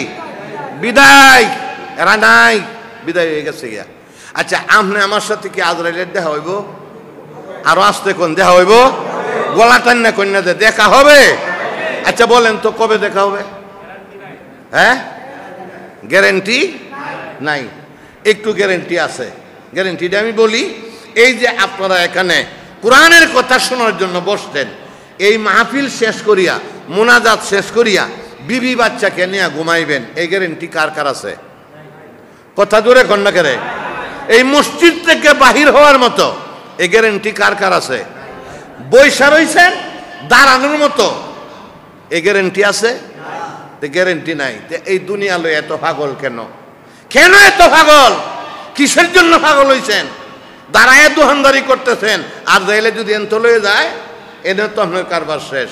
কাজেই চিন্তা করে কাজ করন লাগবো, কারণ বেহুশের মতো কাজ করলে হবে না দুনিয়ায়। ভাই আমার, আর যাইলে হাতে বাঁচা যাবে না। আল্লাহর এই বান্দা সুলাইমান নবীর কাছে গিয়ে হুজুর আমারে বাঁচান। কি হয়েছে? বলে আমি দাঁড়ানো বাইতুল মুকাদ্দাসের সামনে আমি দাঁড়াই রয়েছি, আমার সামনে একটা মানুষের মতো ফাউ জমিনে আসমানে মাথা। হুজুর এই লোকটারে দেখিয়া আমার ভিতরে একটা ভয় ঢুকে গেছে। এটা মনে মনে হয় এটা একটু দুনিয়ারও কোনো মানুষ হবে না, দৈত্য দানও হবে না। আমার মনটাই কইতাছে এইলাই মনে হয় আজরাইল লইব, এইলাই মনে হয় আজরাইল লইব। হুজুর আমারে বাঁচান। সুলাইমান নবীরে কয় বাঁচাইতো? আচ্ছা কোন সুলাইমান নবী না সুলাইমান নবীর বাবাই পারবো? কথা কইন না খেল লাগি। তো সুলাইমান নবীরে কয় বাঁচাইতো? সুলাইমান নবী কয় সব পারবাম, এটা আমার দ্বারা সম্ভব না, এটা পারবো না। এটা কি কইতাছ? দাদা এটা আমি পারতাম না। তা আল্লাহর বান্দায় কয় হুজুর আপনি জিনপরির বাদশা, দৈত্য দানবের বাদশা, তাম পৃথিবীর বাদশা, বাতাসেরও বাদশা, সব তানের বাদশা তো আপনি। আপনি না পারলে পারবো কেটা? আপনার কাছে যদি ফিরত যাই তো কেডা আমারে বাঁচাই পারবো? হয়তো জিনপরির মাধ্যমে, না হয় দৈত্য দানবের মাধ্যমে, না হয় বাতাসের মাধ্যমে, যে কোনো একটা কৌশলে আমারে বাঁচাইয়া দেন, যাতে আজরাইলে এরম জায়গা ফাটাইয়া দেন যাতে আজরাইলে আমারে কুজ্জা না পায়। এরপরে হে মরতে রাজি না। কি গো, কেউ মরতে রাজি? প্রাথমিক চিকিৎসা করে রোগ হইলে যাইতে যাইতে ঢাকা মেডিকেলে সেই বড় বড় ডাক্তারের কাছে যখন ঢাকায় হয় না, ঢাকা সারিয়া সিঙ্গাপুর যায়, মাদ্রাজ যায়, কলিকাতা যায়, ঠিক কিনা ধরে বলেন? এরপরে হে মরতে চায় না, এরপরে কি আর ডাক্তারে জাউন গাই লাগে? তো আজরাইল সুলাইমান নবীকে এটা আমার পক্ষে সম্ভব না। কলে আপনার পক্ষে সম্ভব না হলে কেডা বাঁচাইতে পারবো? আপনার জিনপুরীর বাদশা, দৈত্য দানবের বাদশা, বাতাসের বাদশা, হয়তো জিনপুরীর মাধ্যমে, না হয় বাতাসের মাধ্যমে, না হয় দৈত্য দানবের মাধ্যমে আমার এখান থেকে দূর দেশে নিরালা নির্জুম কোনো একটা জায়গায় ফাটাইয়া দেন যাতে আজরাইলে আমারে কুজ্জা না পায়। এই কথাটা বইলা লোকটা তোর করে কাঁপতেছে, ভূমিকম্প শুরু হয়ে গেছে। তো সুলাইমান আলাইহিস সালাম নবী তো বুঝাইছে আজরাইলের ভয় ঢুকছে রে ভিতরে, লোকটা যে কোনো সময় স্টুক করে মারা যাইতারে। মানুষ একটা কথা বলে যে বনের বাঘে খায় না, মনের বাঘে খায়, এরকম একটা কথা কয় না মানুষে? বনের বাঘে খায় না, মনের বাঘে খায়। যে বাঘ এর ভিতরে ঢুকছে, সুলাইমান নবী মনে মনে চিন্তা করে যে কোনো সময় লোকটা স্টুক করে মারা যাইতারে। এই লোকটারে জীবিত রাখার জন্য, বাঁচায় রাখার জন্য সুলাইমান আলাইহিস সালাম লোকটার একটা বুঝ দিছে, আল্লাহর বান্দা তুই কান দিস না, তোরে এইরকম জায়গা পাঠাইয়াম আর যাইলে হয়তো না। এটা বুঝ দেয় আর ধরে কোন কি দেয়? বুঝ দেয়, নাহলে তো বয় যাইতো না ভিতরতে, বয় তো দূর হরণ লাগবো, নাহলে দুষ্টুক করে। তো লোকটা একটু শান্ত হয়েছে, শান্ত হইতেই সুলাইমান আলাইহিস সালাম বাতাসরে ডাক দিয়েছে, এ বাতাস। এর মধ্যে বাতাস আয় হাজির। হুজুর কারে ডাকছেন? করে ডাকছি যে আল্লাহর এই বন্দার এই বাইতুল মুকাদ্দাস থেকে উড়াইয়া হিন্দুস্তানের সমনাথের একটা জঙ্গল আছে, এই সমনাথের জঙ্গলের মধ্যে নিরিবিলি জায়গার মধ্যে লোকটাকে রাখিয়া, আর নাইলে আজরাইলের ভয় ভিতরেতে যাইতো না, লোকটারও বাঁচান নেওয়া সম্ভব হইতো না। তো ভাইয়ের আমার, এই বাইতুল মুকাদ্দাস থেকে হিন্দুস্তানের সমনাথের জঙ্গলের দূরত্ব হইল ৬,০০০ মাইল রাস্তা। ধরে বলেন কয় হাজার মাইল? আসতে বলেন কয় হাজার মাইল? বলে এই ৬,০০০ মাইল দূরে এই হিন্দুস্তানের সমনাথের জঙ্গলে তারে নিরিবিলি জায়গায় রাখিয়া, নাহলে রূপটারে বাঁচানো যাইত। আমার আবার বাতাস এক মুহূর্ত দেরি করে নাই, আল্লাহর বান্দাকে এই বাইতুল মুকাদ্দাস থেকে উঠাইয়া সৈন্যবরে উড়াইয়া এই বাইতুল মুকাদ্দাস থেকে ৬,০০০ মাইল দূরে হিন্দুস্তানের সমনাথের জঙ্গলে তারা লামাইয়া দিছে। জোরে জোরে কোন সুবহানাল্লাহ। এই হিন্দুস্তানের সমনাথের জঙ্গলে তারা লামাইয়া বাতাস চলে গেছে। বাতাস কি হচ্ছে? চলে গেছে। নিরিবিলি জায়গা। আল্লাহর বান্দায় মনে মনে কয় বাঁচলাম, যে জায়গায় আইছি আর যাইলে আমার আর কুজ্জা, কি কন কুজ্জা, আর যাইলে আমার কুজ্জা আর হয়তো না, আইসি জায়গা বুঝে আইসি। আমার আবার এই কথাটা মনে মনে বলল, আমাকে আজরাইলে আর খুঁজে পাবেন, আমি এরকম জায়গায় আইলাম। এই কথাটা মনে মনে বলা শেষ করিয়া লোকটা বসা ছিল, দাঁড়াইবার জন্য প্রস্তুতি নিয়েছে। আমার ভাইয়েরা নিচের দিক থেকে মাথাটা উঠাইয়া যখন উপরের দিকে উঠাইলো, উপরের দিকে উঠাইয়া দেখে যে আজরাইলের ভয়ে বাইতুল মুকাদ্দাস থেকে এই ৬,০০০ মাইল দূরে হিন্দুস্তানের সোমনাথের জঙ্গলে আইলো। এই আজরাইল তার সামনে দাঁড়ায় রইছে। জোরে জোরে কোন সুবহানাল্লাহ। উপরের দিকে মাথা উড়াইয়া দেখে যে ৬,০০০ মাইল দূর যে আজরাইলের ভয় আইছে, উপরের দিকে মাথাটা খালি উড়াইয়া দেখে এই আজরাইল তার সামনে কারা। সুবহানাল্লাহ কইতেন না? এটারে কয় শোনো ভাই সকল, সামনে আছে মরণের কল। শোনো ভাই সকল, সামনে আছে মরণের কল। আরে যত দেখো মুটা তাজা, যত দেখো মুটা তাজা, সেই দিন হবে রে দুর্বল। সামনে আছে মরণের কল। শোনো ভাই সকল, সামনে আছে মরণের কল। মরণের কলে বাইরে যেই দিন লাগিবে, টাকা পয়সা স্বর্ণ মুদ্রা কাজে নাহি আসিবে। ঠিক কিনা জোরে বলে? আরে মরণের কলে বাইরে যেই দিন লাগিবে, টাকা পয়সা স্বর্ণ মুদ্রা কাজে নাহি আসিবে। আরে বাহাদুরি চল চাতুরি, বাহাদুরি চল চাতুরি, থাকবে না তোর গায়ের বল। সামনে আছে মরণের কল। শোনো ভাই সকল, সামনে আছে মরণের কল। আইনামা তাকুনু ইউদরিকুমুল মাউতু ওয়ালাউ কুনতুম ফি বুরুজি মুশাইয়াদা। আমি যে গানটা গাইছি না, যে গানটা গাইছি, এই গানটা হইল কোরআন শরীফের আয়াতের অর্থ। এই গানটা কি কোরআন শরীফের আয়াতের অর্থ? কোন আয়াত? আমার সাথে পড়েন।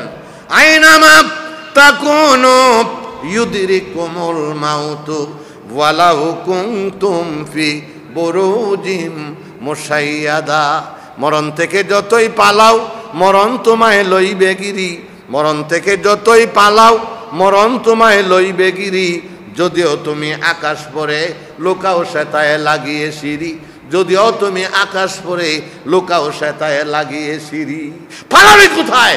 যেখানেই পালাও, এইখানে আমার আজরাইল তোমারে ধরবো। ঠিক না বেটে? ধরছে না ছাড়ছে? ধরছে না ছাড়ছে? কথা বলে না কেন? ধরছে। ৬,০০০ মাইল দূরে গেল আজরাইলের ভয়ে। এই আজরাইলের তার সামনে কারা?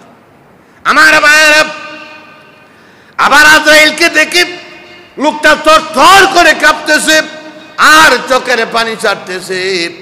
এবার লোকটা বলতেছে, এ বন্ধু, আজরাইলে প্রশ্ন করে, রে বন্ধু, আমি তোমাকে বাইতুল মুকাদ্দাসের সামনে দেখলাম, তোমার বয়ে ৬,০০০ মাইল দূরে এই হিন্দুস্তানের সোমনাথের জঙ্গলে আসলাম। এই জায়গার মধ্যে কেমন করে আমাকে খুঁজিয়া পাইলে? এন আমরা কেমনে খুঁজিয়া পাইছো? এই প্রশ্ন করে কারে? কথা কই না কারে? কারে কি বুঝতে অসুবিধা হয়? প্রশ্ন করে কারে? আজরাইলে। ৬,০০০ মাইল দূরে এত নিরিবিলি জায়গার মধ্যে আইলাম, এন আমার তুমি কেমনে খুঁজিয়া পাইছো? তো আজরাইল আবার উত্তর দেয়, কেমনে ভাইছি? কেমনে ভাইছি বুঝো না? আমি এমনে ভাইছি, আল্লাহ আমারে কইছে তোমার জান কবজ করতাম সোমনাথের জঙ্গলে। আমি বাইরে এসি, বাইরে দেখি তুমি বাইতুল মুকাদ্দাসের সামনে খাড়া। তো আমি আল্লাহরে কইলাম, আল্লাহ তোমার বন্ধু তো সোমনাথে নাই, হেদু বাইতুল মুকাদ্দাসের সামনে খাড়া, তো সোমনাথ আমি জান কবজ করাম কেমনে? পরে আমার আল্লাহ কয়, আজরাইল কেমনে জান কবজ করবে এটা বুঝোস না, তুই গিয়ে হের সামনে একটু দাঁড়া, বাকি কাম আমি আল্লাহ করে দেব। সুবহানাল্লাহ কোন? বাকি কাম কেটা করে দিব? কোন বাকি কাম কেটা করে দিব? বলে আমার আল্লাহ কইছে তোর সামনে দাঁড়াইতাম, আমি খালি আমার সুরতটা লয়ে তোর সামনে দাঁড়াইছি। এরপরে আমার ভয়ে তুই সুলাইমান নবীর কাছে গেলি, সুলাইমান নবী তোরে বাতাসের মাধ্যমে এই ৬,০০০ মাইল দূরে এই সোমনাথের জঙ্গলে পাঠাইছে। এবার তুই রেডি হয়ে যা, তৈরি হয়ে যা, এক্ষুনি তোর জান কবজ করা হবে। দূরে কোন সুবহানাল্লাহ। কি ভাই বাঁচতেছে? কথা কই না? বাঁচতেছে? বাঁচার সিস্টেম আছে? সিস্টেম নাই। এই যে বাইতুল মুকাদ্দাস থেকে সোমনাথে আনলো, খেলা ডাকার কন্যা করে খেলাকার। এটার এই কবি কয়, আল্লাহ তোমার লীলা খেলা কেউ বোঝে কেউ বোঝে না। কোন? আল্লাহ তোমার লীলা খেলা কেউ বোঝে কেউ। খোদারি নোরে পাহাড় জলে মুসা কেন জলে না? খোদারি নোরে পাহাড় জলে মুসা কেন জলে না? মাছেরই পেটে ইউনুস নবী মাছেরই পেটে ইউনুস নবী হজম কেন হইল না আল্লাহ তোমার লীলা খেলা কেউ বোঝে না কোন আল্লাহ তোমার লীলা খেলা কেউ বোঝে এই আল্লাহ লীলা খেলা কেউ বুঝে আর বুঝে না কেউ যারা বুঝছে এরাই ওলি জোরে কোন সুবহানাল্লাহ যারা বুঝছে এরা কি ওলি আমার এবার আজরাইল বলে এ আল্লাহর বান্দা আর বিলম্ব করা যাবে না রেডি হয়ে যা তৈরি হয়ে যা এখনই তোর জান কবজ করা হবে ঠিক এমন সময় আল্লাহর বান্দায় কান্দে আর বলে বন্ধুরে এই জায়গার মধ্যে যদি আমার জান কবজ করা হয় এখানে যদি আমার মৃত্যু হয় আমার মা বাবা আমাকে দেখবে না ছেলে মেয়েরা দেখবে না পাড়া প্রতিবেশী দেখবে না মহল্লার কেউ দেখবে না গ্রামবাসী কেউ দেখবে না কে আমাকে গোসল করাবে কে আমার জানাজা বলবে কে আমার জন্য কবর খনন করবে কে আমার গুর কাফন করবে এখানে যদি আমার জান কবজ করা হয় মা বাবাই দেখতো না ছেলে ফেলেরে না গ্রামবাসী না মহল্লার কেউ না প্রতিবেশী কেউ দেখবে না কে আমাকে গোসল করাবে কে আমাকে গুর কাফন করবে কে আমার জন্য কবর খনন করবে কে আমার গুর কাফন করবে এই কথাটা বইলা আল্লাহর বান্দায় কান্দে এখানে জান কবজ করলে এই কাজগুলি কেমন হইব এই কথা যখন আল্লাহর বান্দায় কইছে তখন আজরাইল আবার কি জবাব দেয় শুনছেন আজরাইল জবাব দেয় ওরে জানাজা কাফন নাহি রে তোর কপালে জানাজা কাফন নাহি রে তোর কপালে তোর লাশ কাবেরে শ্রীগালার কুকুরে তোর লাশ খাবে রে শ্রীগালার কুকুরে রে আল্লাহর বান্দা তোর কবরে জানাজা কাফন নাই রে তুই রেডি হয়ে যা তৈরি হয়ে যা এখনই তোর জান কবজ করা হবে রে শ্রীগাল কুকুরে টানিয়া তোর মরা লাশটারে খাবে চিৎকারে মেরে বলেন নাউজুবিল্লাহ আমার ভাইয়েরা কি আজরাইলে হাতে বাঁচা যাবে আপনারা এবার বলেন বাঁচা যাবে আমি একেবারে আঙ্গুল দিয়ে আপনাদেরকে আমি বইলা দিলাম কোনো সিস্টেম নাই এইটাই উমর রাদিয়াল্লাহু তাআলা কইতাছে এ ভাই আবু বকর আপনাদের মৃত্যুর ভয়ে কান্দেন আপনি তো মরণ থেকে বাঁচতেন না বাঁচা যাবে না পারবেন না পয়লা কইছে দাড়ি দুইটা ভাগছে এই জন্য কান্দে ওহন কয় দাড়ি দেখে আমার অন্তরের মধ্যে ভয় ঢুকছে এটা মনে হয় মরণের 1 নম্বরের সংকেত আইছে এবার উমর কয় আপনি যে মৃত্যুর ভয়ে কান্দেন কুল্লু নাফসিন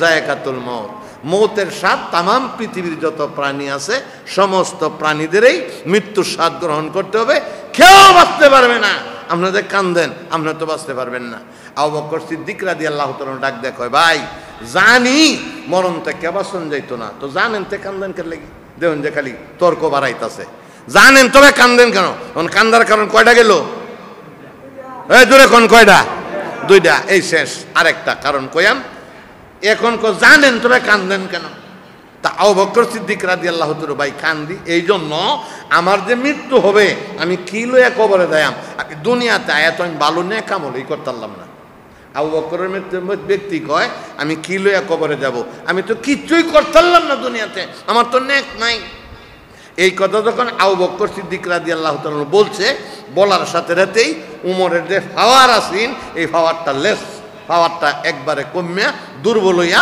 উমর জমিনের মধ্যে হইয়া উমরেও কান্দে উমরে কি রে কথা কই না রে উমরে কি রে কান্দে আবু বকর সিদ্দিক কই ঘটনাটা কি আমি এমন কি বললাম যে উমরে কান্দে তো উমর রাদিয়াল্লাহু তাআলা আনহুর মাথার মধ্যে হাত বোলায় আবু বকর হাত বোলায় বসাইছে ভাই আমি এমন কি বললাম যে আপনি কান্দেন কইলা কিচ্ছু বলেন নাই যে কথাটা আপনি বলছেন এটাই আমার খুব আঘাত লাগছে যে আঘাতটা হলো এই আপনার মতো ব্যক্তি আবু বকর জলিল কদর সাহাবী আপনার রাস্তার ভাষে দাঁড়ায় কান্দেন আমি কিচ্ছু করতাম না আমি কি লইয়া কবরে যাব তা আপনাদের কান্দেন কি লইয়া কবরে যাবেন তা আমি উমরের গতি দেখি সুবহানাল্লাহ কইতেন না ওয়াজ বুঝছেন নি আর ওয়াজ লাগবো কথা দেখি দরকারি না সরকারি কথা বল না কেন কথা দেখি দরকারি না সরকারি আর ওয়াজের প্রয়োজন আছে লক্ষ্য করে বুঝবেন আমার ভাইয়েরা আবু বকর সিদ্দিক উমর রাদিয়াল্লাহু তাআলা কো ভাই আমি কেন কান্দি? আপনার মতো ব্যক্তি বলেন কি লইয়া কবরে যাবেন, তা আমি উমরের অবস্থাটা কি তৈব? আমি কি নিয়ে যাব?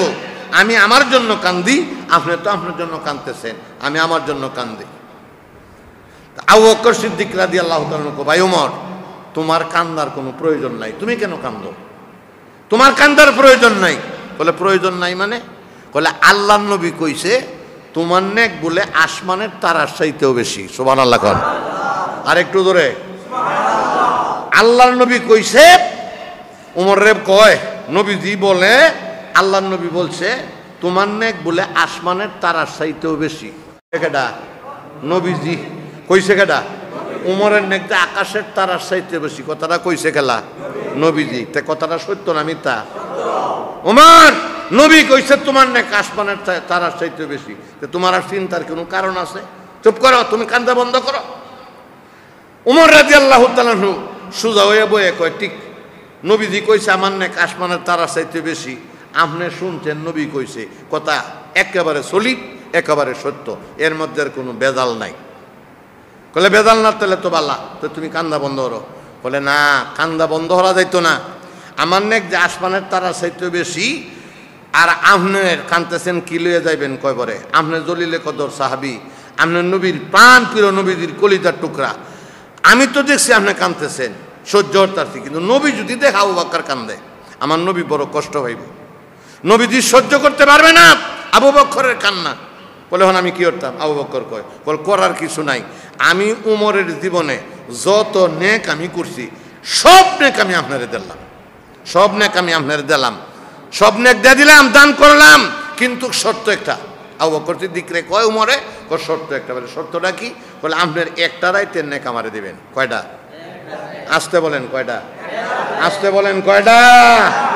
একটা রাইতের নেক আমারে দিবেন, আর আমি উমরের জীবনের যত নেক আছে সব আমি আপনারে দান করে দিলাম। তো আবু বকর সিদ্দিক খুব খুশি, এত নেক আমারে দিব, এক রাইতের নেক দিতাম। আবু বকর সিদ্দিক ভালো করে বুঝতে পারছে না। বলে নেক যদি তোমার সাথে ফালদানি লাগে, এটা নবীর অনুমতি লাগবো, কারণ নবীজির অনুমতি ছাড়া আবু বকরের জীবনে কোনো কাজ করে নাই। সুবহানাল্লাহ বলেন। আবু উমর খুব চালাক, আবু বকর সিদ্দিকরে লইয়া ওমর নবীজির দরবারে হাজির। দুই সাহাবীকে দাঁড়াইছে, নবীজি মুস্কি মুস্কি হাসে আর কই উমর ঘটনাটা কি, কেন লাগিয়ে আইছো? হুজুর আইছে একটা দরবারে। বলে কি? দরবার টইল আমার ভাই আবু বকর রাস্তার পাশে দাঁড়ায় কান্দে, কিচ্ছু করতাল না, কি লইয়া কয় বড় যাইব শুননি। আমিও কাঁদছিলাম, ওরা আমার বাইরে কইছি মুরব্বী মানুষ কানলে কষ্ট লাগে, আমরা নবী দেখলেও কষ্ট লাগবো, আপনি কান্নাটা বন্ধ করেন। এই আমি যখন কান্দা শুরু করলাম, তোর আমার ভাই কয় আপনি বলে বলছেন আমার নেক আসমানের তারার চাইতেও বেশি। নবীজি কয় হ্যাঁ আমি বলেইছি তো। বলে বইলে যদি তাকেন কথা সত্য সলিড কথা, দেখা যায় আপনি এক কাম করে আমার বাইরে কইছি আমার জীবনের সব নেক তাই নিয়া একটা রাইতের নেক আমার দিয়া উনা কান্নাটা বন্ধ করে দিত। তা উনা আমার কথা দেয় না, ওয়াদা দেয় না, উনা কয় আপনার অনুমতি লাগবো। যে হুজুর এই অনুমতিটা নিতে হয়েছে। কি নিতে হয়েছে? কথাটা বলেন, কি নিতে হয়েছে? হুজুর অনুমতিটা দিলেই একটা রাইতের নেক আমার দিয়া আমার জীবনের নেক সব তাই না রয়ে যাবে। আমার আবার হযরত মুহাম্মদ রাসূলুল্লাহ সাল্লাল্লাহু আলাইহি ওয়াসাল্লাম ডাক দেয়া বলতেছেন, হে উমর তুমি এক রাতের নেক দিয়া আবু বকরের এক রাতের নেক নিয়া তোমার জীবনের নেক তারে দিতে চাও, কিন্তু আবু বকরের জীবনে অনেক রাত অতিবাহিত হয়েছে। উমর তুমি নির্দিষ্ট করে বলতে হবে আবু বকরের জীবনের কোন রাতের নেক তুমি চাও। নির্দিষ্ট করে কোন লাগবো আবু বকরের জীবনে তুমি কোন রাতের নেক চাও, কোন রাতের নেক চাও তুমি। ঠিক এমন সময় উমর রাদিয়াল্লাহু তাআলা বলেছিলেন, হুজুর ইয়া রাসূলুল্লাহ ইয়া হাবিবাল্লাহ আমি কোন রাতের নেক চাই জানেননি? আপনি যেদিন মক্কা ছেড়ে মদিনায় হিজরত করেছিলেন, এই হিজরতের রাত্রে আবু বকর আপনার সাথে আছেন, আবু বকর আপনার সাথে আছেন, আপনার খেদমত করেছিল। হিজরতের ঘটনা শুনেন নাই? গুহার ভিতরে ঢুকছে, সাপে কামড় দিছে, উরাতের মধ্যে শুয়ে রয়েছে, সাপের কামড়ের যন্ত্রণায় বেদনায় একেবারে নীল হয়ে গেছে। আবু বকরের অবস্থা খুব খারাপ, এরপরে এক বিন্দু পরিমাণ লড়ে নাই, নবীজির কাঁচা ঘুম ভাঙবো। জোরে কোন সুবহানাল্লাহ। এতে বোঝা গেল নবীজিরে সাহাবায়ে কেরাম কেন ভালোবাসতো? নিজের জান প্রাণ বিবি বাচ্চা টাকা পয়সা সোনা দানা এই পৃথিবীতে যা আছে সবচেয়ে বেশি ভালোবাসতেন সাহাবায়ে কেরাম। কারে? নবীরে, নবীদিকে ভালোবাসতেন। ও হুজুর, এই হিজরতের রাইতের নেক কঠিন, অনেক লম্বা ঘটনা, আমি ঘটনা বলবো না। এই হিজরতের রাইতের নেক্সট হিজরতের রাইতের নেকটা আমার যদি দিয়ে দেয়, আমার জীবনের সব নেক আমি তাই না দিয়ে দেয়। আমার ভাইয়েরা, নবী মুহাম্মদ রাসূলুল্লাহ সাল্লাল্লাহু আলাইহি ওয়াসাল্লাম ডাক দিয়ে বলতেছেন, এই ওমর তুমি শোনো, তুমি হিজরতের রাইতের নেক চাও, তুমি এই রাইতের নেক দিয়া তুমি সব নেক তারে দিতে চাও, তবে হিজরতের রাইতের নেকের ওজন বুঝনি? বলে হুজুর এইটা বুঝি না। ডাক দিয়ে বলতেছে, হ্যাঁ আমার তাম পৃথিবীতে আমার যত সাহাবী আছে, যত তাবে আছে, যত তাবিন আছে, যত ওলি আল্লাহ গৌস কুতুব আছে, এই পৃথিবীতে যত পীর মাশায়েখ আছে, এই পৃথিবীতে যত নেককার আছে, তামাম পৃথিবীর সমস্ত নেক যদি একটা পাল্লার মধ্যে তোলা হয়, আর আবু বকরের এই হিজরতের রাইতের একটা রাইতের নেক যদি আরেকটা পাল্লায় তোলা হয়, ওই পাল্লাটা টান দেওয়ার পরে দেখা যাবে রে আবু বকরের একটা রাইতের নেকের পাল্লা বাড়ি হয়ে যাবে, একটা রাতের নেকের পাল্লা বাড়ি হয়ে যাবে। এত নেক আবু বকরের জীবনে করেছিল। এরপরও রাস্তার পাশে দাঁড়ায় একান্ত, আমি কি নিয়ে কবরে যাব? যে ভাই, আপনি আমার কি কিছু কান্নার দরকার আছে না? কান্নাটা কি আল্লাহর কাছে কি পছন্দের না? আল্লাহ কইছে ফালিয়াদহাকু কালিলাও ওয়ালিয়াবকু কাসীরা, বেশি বেশি কান্দ, কম কম করে হাসো। কাঁদলে রুহু তাজা হয়, কাঁদলে গুনাহ মাফ হয়, কাঁদলে আল্লাহ কন্যা করে, কাঁদলে আল্লাহ খুশি হয়।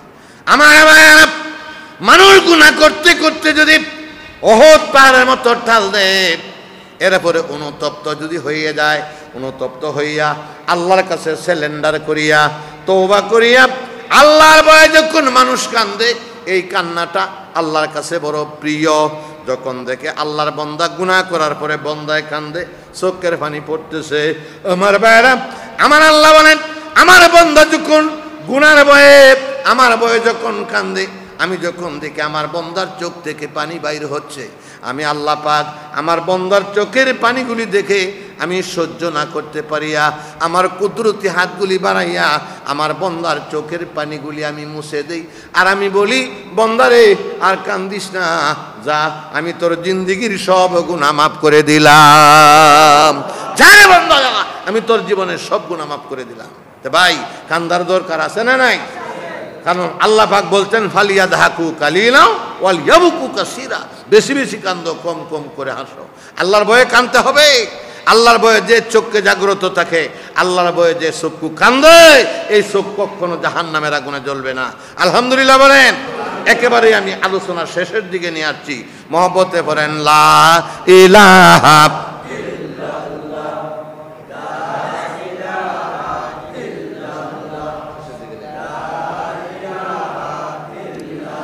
লা ইলাহা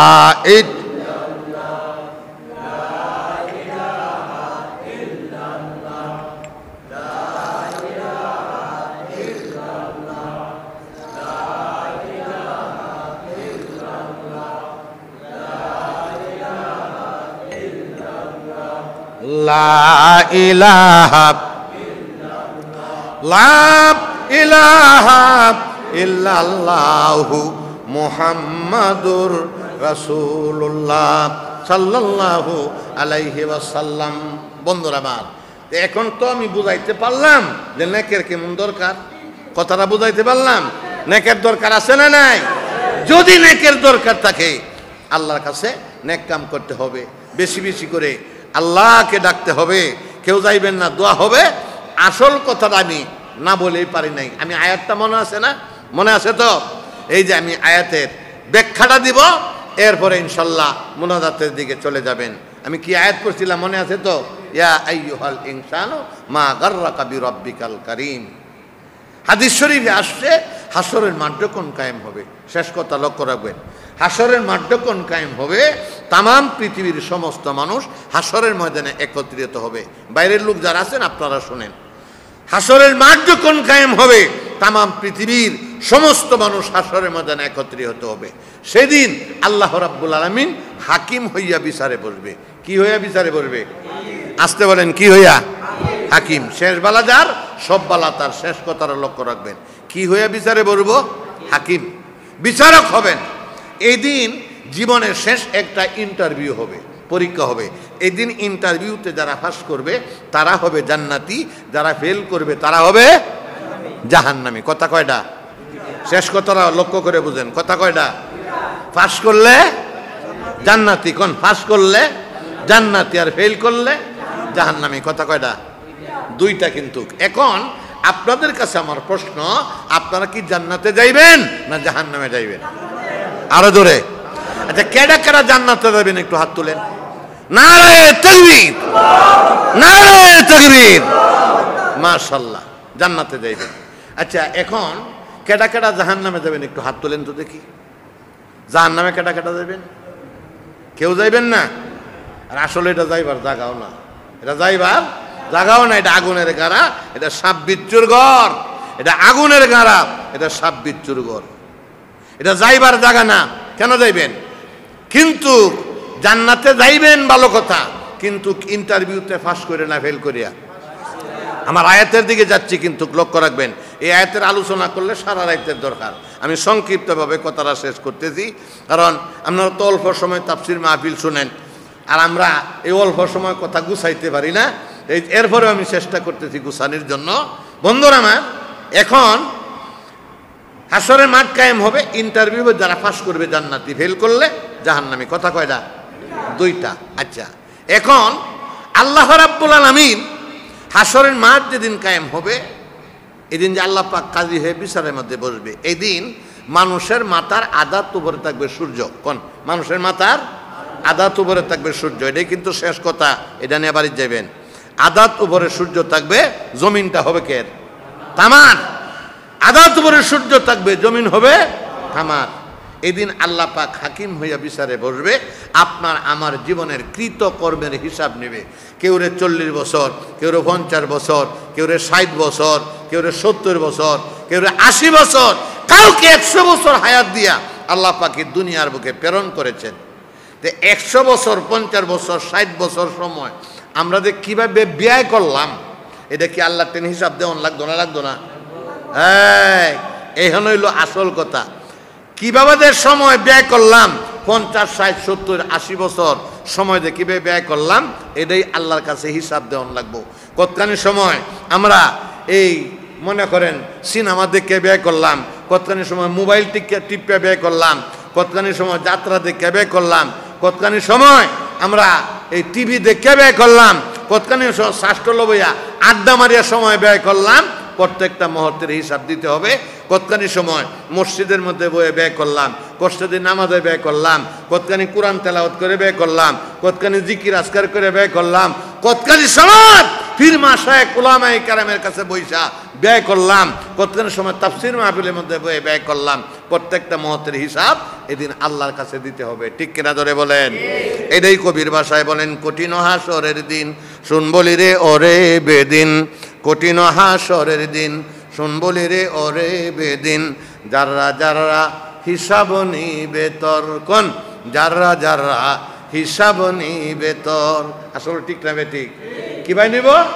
যাররা যাররা। কোন? যাররা।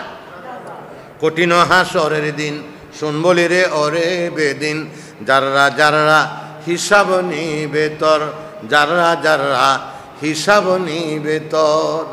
সেই দিন রে তোর হবে কি গতি, রইবে না তোর প্রেম প্রীতি। সেই দিন রে তোর হবে কি গতি, রইবে না তোর প্রেম প্রীতি।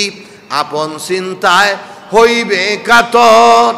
ছোট্ট একটা গান গাইলাম, সেই দিন রে তোর হবে কি গতি, রইবে না তোর প্রেম প্রীতি। আপন চিন্তায় হইবে কাতর। কথাটা বুঝতে পারছেন? সেই দিন রে তোর হবে কি গতি, রইবে না তোর প্রেম প্রীতি। অর্থাৎ বাড়ির সাথে প্রেম, গাড়ির সাথে প্রেম, বিবি বাচ্চার সাথে প্রেম, শিল্প কারখানার সাথে প্রেম, দোকানপাটের সাথে প্রেম, গরু বাছুরের সাথে প্রেম। এটা সেই দিন থাকবো? এই প্রেম প্রীতি সেই দিন থাকতো না। এটা কিন্তু সেই দিন থাকবে না।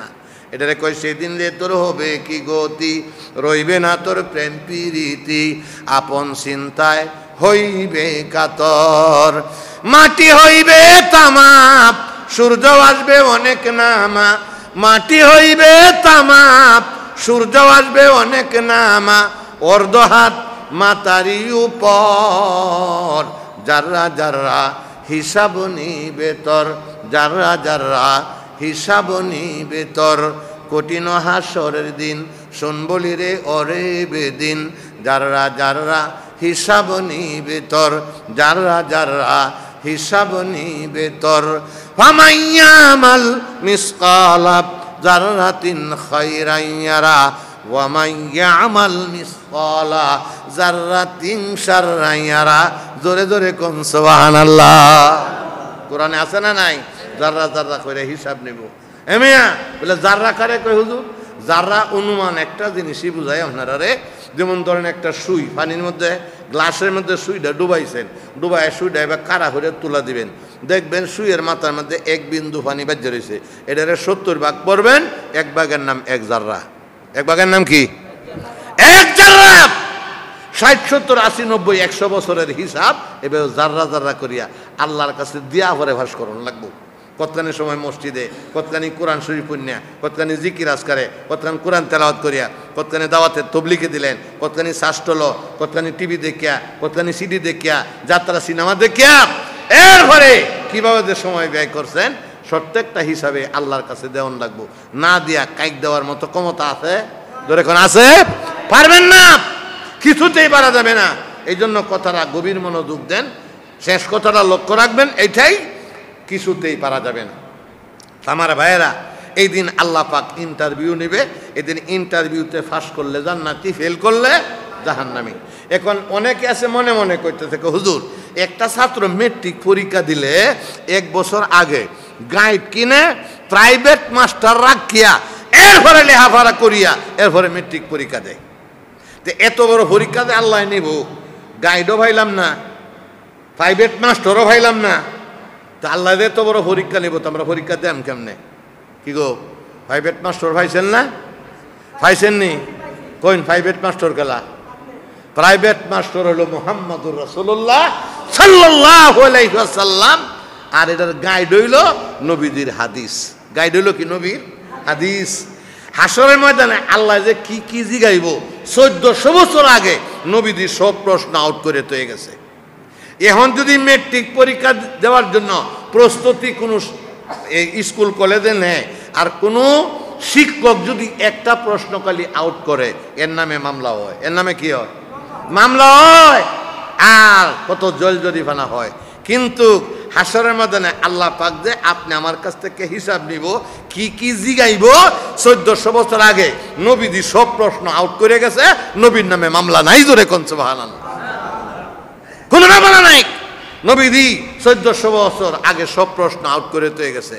তখন আল্লাহ পাক বিচার কার্যের মধ্যে বইয়া সর্বপ্রথমে আল্লাহ পাক কি করব? আপনি আমার কাছ থেকে নামাজের হিসাব নিব। আমার আল্লাহ নবী বলেন, আউয়ালু মা ইউহাসাবু বিহিল আবদু ইয়াউমাল কিয়ামাতিস সালাহ আও কামা ক্বালা আলাইহিস সালাতু ওয়াস সালাম। আল্লাহ নবী বলেন, উম্মতারা হাসরের মাঠ যখন কায়েম হবে, আল্লাহ রাব্বুল আলামিন সর্বপ্রথম বন্দার কাছে নামাজের কথা জিজ্ঞাসা করবে। কের কথা? কের কথা? এই শেষ কথা, কের কথা? সর্বপ্রথমে আল্লাহ জিগাইব, তোমরা কি নামাজ পড়ছিলা? আচ্ছা, এখন প্রশ্ন করতে পারেন, হুজুর নামাজের প্রশ্ন সর্বপ্রথম আইব কেন লাগি? সর্বপ্রথম নামাজের কথা এই জন্য আইব, আল্লাহর কাছে যত এবাদত বন্দেগী পৃথিবীতে আছে এর মধ্যে সবচাইতে শ্রেষ্ঠ এবাদত হইল নামাজ। বাইরামাত, এই নামাজের কাজ হইল, নামাজ এমনই একটা এবাদত যে এবাদতে দুনিয়াতে যত খারাপ কাজ আছে, অন্যায়ের কাজ আছে, ফাহশা কাজ আছে, সমস্ত ফাহশা কাজ, অন্যায়ের কাজ, খারাপ কাজ থেকে একমাত্র নামাজে ফিরায়। সুবহানাল্লাহ কই না করে? তো এই নামাজ আমরা কি পড়ার দরকার আছে না নাই? এই লক্ষ্য রাখবেন, এদিন নিয়ে বাড়িতে যাইবেন, এই নামাজ আমরা কি পড়ার দরকার আছে না নাই? নামাজ যে যে অবস্থায় আছি, কেউ আমরা জালমুড়ি বেচতাছি, কেউ চা বেচতাছি, কেউ জুতা বেচতাছি, বিভিন্ন দোকানপাট, আমি অনুরোধ করব, যখন মসজিদে আজান হয়ে যাবে আপনারা অল্প সময়ের জন্য কয়েক মিনিট সময় নিয়ে আল্লাহর ঘরে মসজিদে প্রবেশ করবেন। আপনার দোকানের মধ্যে এইরকম বরকত হবে, দেখবেন আপনি অর্থ সম্পদ সিমুর্তি নিতে পারবেন না, আর নামাজ রোজা কিছু করবেন না, আর আপনি পরিশ্রম মেহনত করতে করতে জীবন বরবাদ করবেন, কিন্তু ঘরে বরকত হবে না। ঠিক কিনা ধরে বলেন? বরকত হবে না। নামাজের ইন্টারভিউতে যদি ফেল করি আমরা, আল্লাহ আর দ্বিতীয় কোনো প্রশ্ন করতো না। বলে হুজুর নামাজের ইন্টারভিউতে ফেল করলে রোজা রাখলাম, হজ করলাম, জাকাত দিলাম, দান দক্ষিণা করলাম, কোরআন তেলাওয়াত করলাম, কত কিছু করলাম, এটা দিগাইতোই না। কারণ কেড়ে দিগাইতো না জানেন? নামাজ হইল সমস্ত এবাদতের মাথা। নামাজ কি সমস্ত এবাদতের? আসসালাতু রাসু কুল্লি ইবাদা। নামাজ হইল সমস্ত এবাদতের মাথা। মাথা যদি আমার না থাকে, এন কেউ বইবেন? কথা বলেন, বইবেন? মাথা আছে দেখে তো বই রইছ। যদি কালি এনে মাথাটা কেউ কাটতে নেগা, আর এই মসজিদে আমার বয়া তৈয়ে যায়, এই মহল্লার কেউ থাকবো? দুহান পাট পালায় তৈয়ে যাইব গা, দুরাহির যাই। কারণ এই গুড়া জাপ কারোর সাফে ঠিক নাই। কথা বোঝাইতেছি? এই যে মার্ডারের মামলা কার উপরে পড়বো, এটা ঠিক নাই। তো এইরকম নামাজ হইল সমস্ত এবাদতের মাথা। মাথা যদি না থাকে, কোনো এবাদত আল্লাহর কাছে গ্রহণযোগ্য হবে না। অনুরোধ করে যাই, শেষ কথা হলো এটাই, আপনারা 5 ওয়াক্ত নামাজ পড়বেন। এই নামাজের ইন্টারভিউতে ফাঁস করলে জান্নাতি। নামাজ কয়েকটা পড়বেন? আসতে বলেন, কয়েকটা? আরো আসতে বলেন। 5 ওয়াক্ত। বাঙালি তো আসতে কইলে জোরে কয়, জোরে খেলে রাহরে না। এইটার লাগে আসতে কইলে জোরে কইয়া যায়। নামাজ কয়েকটা? কেন পড়বেন 5 ওয়াক্ত? সহজ একটা কথা কই দিই, সহজ কথাটা কই দিই, মুরব্বীরা যুবকরা ভালোমতে বুঝবা। তোমরা ভিতরে ওয়াজটা ভালোমতে কয়েকটা পড়বেন? দৈনিক রাইতে দিনে মিললে কয়েকটা নামাজ? 5 ওয়াক্ত। জোরে কোন? একেবারে মস্ত করবেন। কয়েকটা? 5 ওয়াক্ত। রাইতে দিনে মিললে হইল 5 ওয়াক্ত। আচ্ছা, আপনাদের এই এলাকায় দিনের বেলায় কয়েকটা নামাজ? প্রশ্ন করলে উত্তর দিবেন। শেষ বেলা যার, সব বেলা তার। দিনের বেলায় নামাজ কয়েকটা? আরো জোরে বলতে হবে। 3 ওয়াক্ত। আরেকটু জোরে বলেন। 3 ওয়াক্ত। তবে আমরা কিশোরগঞ্জে 2 ওয়াক্ত। আমাদের কিশোরগঞ্জে কয়েকটা? 2 ওয়াক্ত। আমরা কিশোরগঞ্জে 2 ওয়াক্ত। আপনার বাড়ি কো? আমার বাড়িও তো কিশোরগঞ্জ। গঞ্জে গঞ্জে মিল আছে। তা আপনি আমার লাগে উল্টা পাল্টা করতেছেন কে লেগে? আপনার সাথে আমার কোনো দুশ্মনী আছে? শুনেন, দিনের বেলায় নামাজ 2 ওয়াক্ত মস্ত করবেন। কয়েকত? 2 ওয়াক্ত। একটা ওয়াক্তের নাম জোহর, আর একটা ওয়াক্তের নাম আসর। বালামতে শিখেন, একটা ওয়াক্তের নাম জোহর, আর একটা ওয়াক্তের নাম আসর। নামাজটা কেন যে পড়বেন? যুক্তির সাথে মিল পড়লে পড়েন, আর নাহলে বাদ দিন। যুবকরা, যুক্তির সাথে মিল পড়লে পড়িও, নাহলে বাদ দিবা। দিনের বেলা নামাজ 2 ওয়াক্ত। একটা ওয়াক্তের নাম জোহর, আর একটা ওয়াক্তের নাম আসর। এই 2 ওয়াক্ত নামাজ দিনের বেলায়। এখন বলেন, জোহরের ফরজ নামাজ কয় রাকাত? আরো জোরে। 4 রাকাত। আসরের ফরজ কয় রাকাত? 4 রাকাত। 4 আর 4 কয়? 4 আর 4 8। একটা অঙ্ক করতেছি, যুক্তির সাথে নেন। 4 আর 4 হলো কত? 8। বেহেস কয়টা? আসতে কোন? বেহেস কয়টা? বেহেস কয়টা? আমার ভাইয়া, যে ব্যক্তি দিনের বেলা জোহরের 4 রাকাত ফরজ, আসরের 4 রাকাত ফরজ, এই 8 রাকাত ফরজ নামাজ যে ব্যক্তি দিনের বেলায় পড়বে, আল্লাহ রাব্বুল আলামিন এই ব্যক্তির জন্য বেহেশতের 8টা দরজা খুলিয়া দিবে। আরো জোরে সুবহানাল্লাহ কোন, আরো জোরে সুবহানাল্লাহ কোন। খুশি হইছেন না বেজার? খুশি না বেজার? খুশি। কয়টা দরজা খুলবো? 8টা। জোরে কোন কয়টা? যেটাতে আপনার পছন্দ হয়, যেটাতে আপনার পছন্দ হয়, এটাতে খালি ভিতরে গিয়ে ঢুকবেন। কেউর বাবার ক্ষমতা নাই আপনারে ফিরাইতো, কোনো সরকারের ক্ষমতা নাই ফিরাইতো। জোরে একটা আলহামদুলিল্লাহ বলেন। খুশি হইছেন না বেজার? তো এই নামাজের দরকার আছে না নাই? 8টা দরজা খুলব, যে কোনো দরজাতে আপনি কই যাইবেন। বাবারা কথা বলবেন না, সমালোচনা পরে করবেন। আমারটা আগে বুঝে লইন, ওয়াজ শেষ করে লই। আমার ওয়াজ অনেকের কাছে ফেস লাগে, পরে আবার বা হয়ে যায়। এখন 8টা দরজা খোলা হবে, জোহরের 4, আসরের 4, মানে ফরজ নামাজ। 8 রাকাত পড়বেন, বেহেশতের 8টা দরজা খুলে দিব। যেটা আপনার পছন্দ, ভিতরে গিয়ে ঢুকে হবেন। কেউর বাবার ক্ষমতা নাই ফিরাইতো, আলহামদুলিল্লাহ কর। বাস, এই বেহেশতের রাস্তা দেয়া দিলাম। বেহেশতে যাইবেন? ধরে কোন যাইবেন? যদি যাওয়ার ইচ্ছা থাকে দিনের বেলায় 8 রাকাত, জোহরের সাইড, আসরের সাইড, এই 8 রাকাত ফরজ নামাজ পড়েন। 8 রাকাত ফরজ পড়েন, ইচ্ছা তাহলে পড়েন। আর যদি মনে হরুন যে যাইতাম না, তো ওনার তো কষ্ট মষ্ট করে লাভ নাই, ফানি সানিও খরচ করে লাভ নাই, সময় নষ্ট করে লাভ নাই, ব্যবসা বাণিজ্যের ক্ষতি হইলে লাভ নাই। এটা হলো আপনার ব্যাপার, যাইবেন না না যাবেন, এটা কার ব্যাপার? কথা বুঝছেন না আমার? আপনি কি বেহেশতে যাইবেন না যাইবেন? এটা কি আমার তেললে কি আপনার বেহেশতে দেওয়ান যাইব? এটা তো আপনি আছে না যাইবে। আমি রাস্তা দেখাই দিলাম, রাস্তা দৌড়ে যদি ভাবনতে যাইন যে নাহলে বাদ। এখন দিনের বেলায় 2 ওয়াক্ত নামাজ গেল। এবার জোরে সরে বলেন, রাত্রে ফরজ নামাজ কয় ওয়াক্ত? রাত্রে বেলায় কয় ওয়াক্ত নামাজ? রাত্রে কয় ওয়াক্ত? আরো জোরে বলতে হবে, 3 ওয়াক্ত। আপনাদের এ এলাকায় গুলশান অথবা এটা কি কি এলাকাটা? হ্যাঁ, আব্দুল হাজিলেন, এটা গুলিস্তানের কাছে কাছেই তো নাকি? এই আব্দুল হাজিলেন, আমি আপনাদেরকে বলবো, আপনাদের ইচ্ছে, আপনাদের এলাকায় রাত্রেবেলায় নামাজ কয় ওয়াক্ত?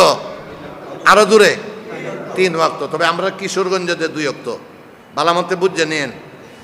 কেমনে 2 ওয়াক্ত? একটা ওয়াক্তের নাম মাগরিব আর একটা ওয়াক্তের নাম এশা। কোন একটা ওয়াক্তের নাম মাগরিব আর একটা ওয়াক্তের নাম? জোরে কোন, বালামতে মুখস্থ করেন। কোন উলামায়ে কেরাম এই দেশে আসলে প্রশ্ন করলে বাঘের মতো উত্তর দিতে হবে, উত্তর দিয়ে দিবেন।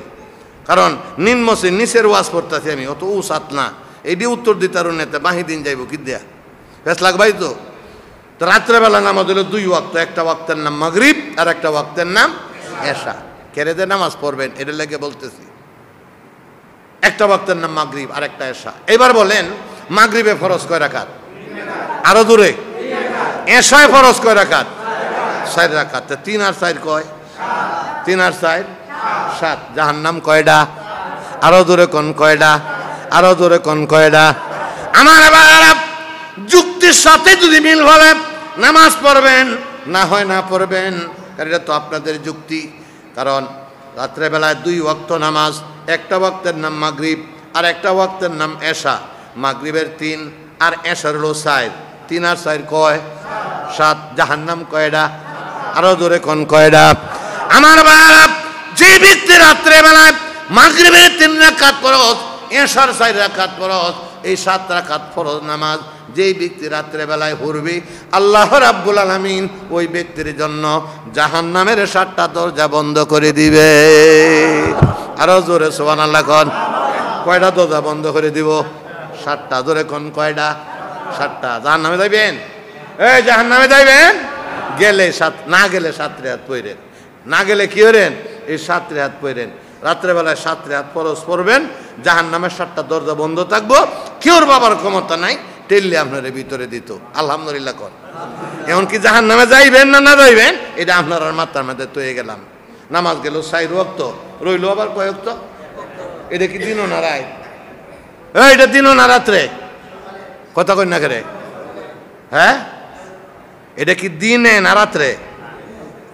এই নি বুঝুন না? 50,000 80,000 টাকা দিয়ে মৌলবি না কি তা ওয়াজ শুনেন, কি গন্ডাটা শুনেন মে? আসল জিনিসই বুঝেন না, খালি দৌড় ভাই 80,000 টাকা দিয়ে মৌলবি আনবাই, আনলে ভারে খালি বহা বহি হইব। আসল ওয়াজের কোনো দারদারি আছে?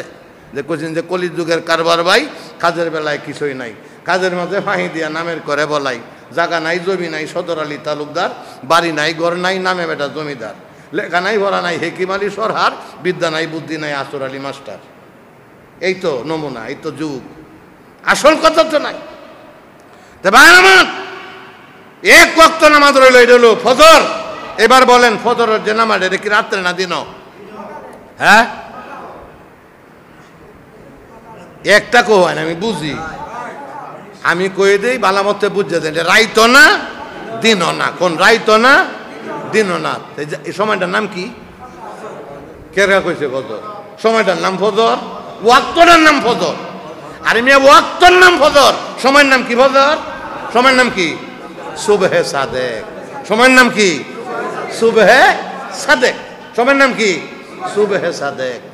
মানে রাইতো না দিনও না, রাইতো না বুঝছেন? আজ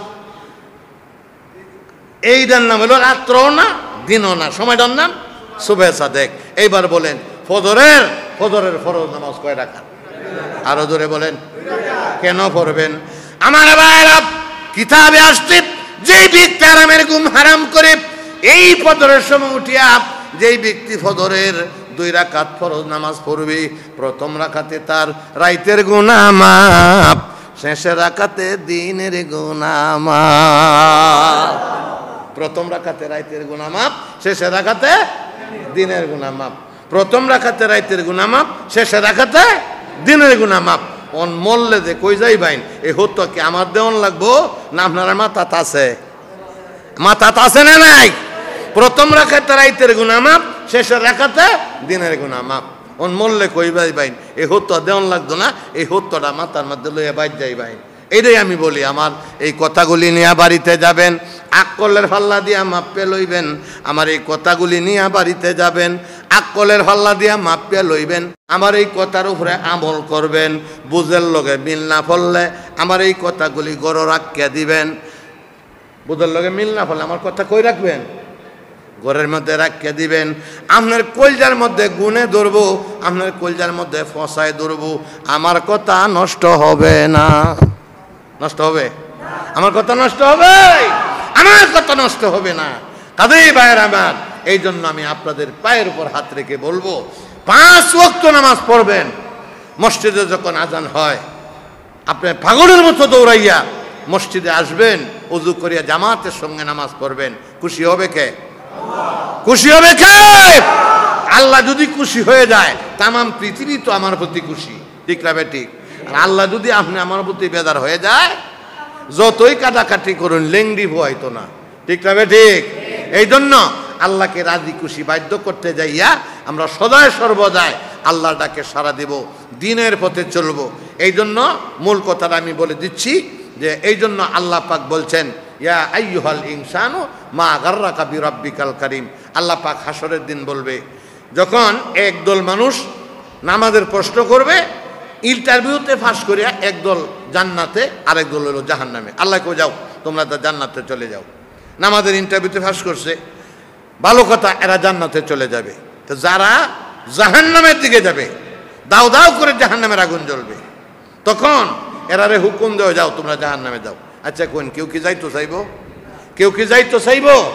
এরা এই দিন মুসিবতের মধ্যে পড়িয়া চোখের পানি সারিয়া সারিয়া আল্লাহর দিকে তাকায় থাকবে, আল্লাহ গো আমরা কই কইতাছো যাইতাম।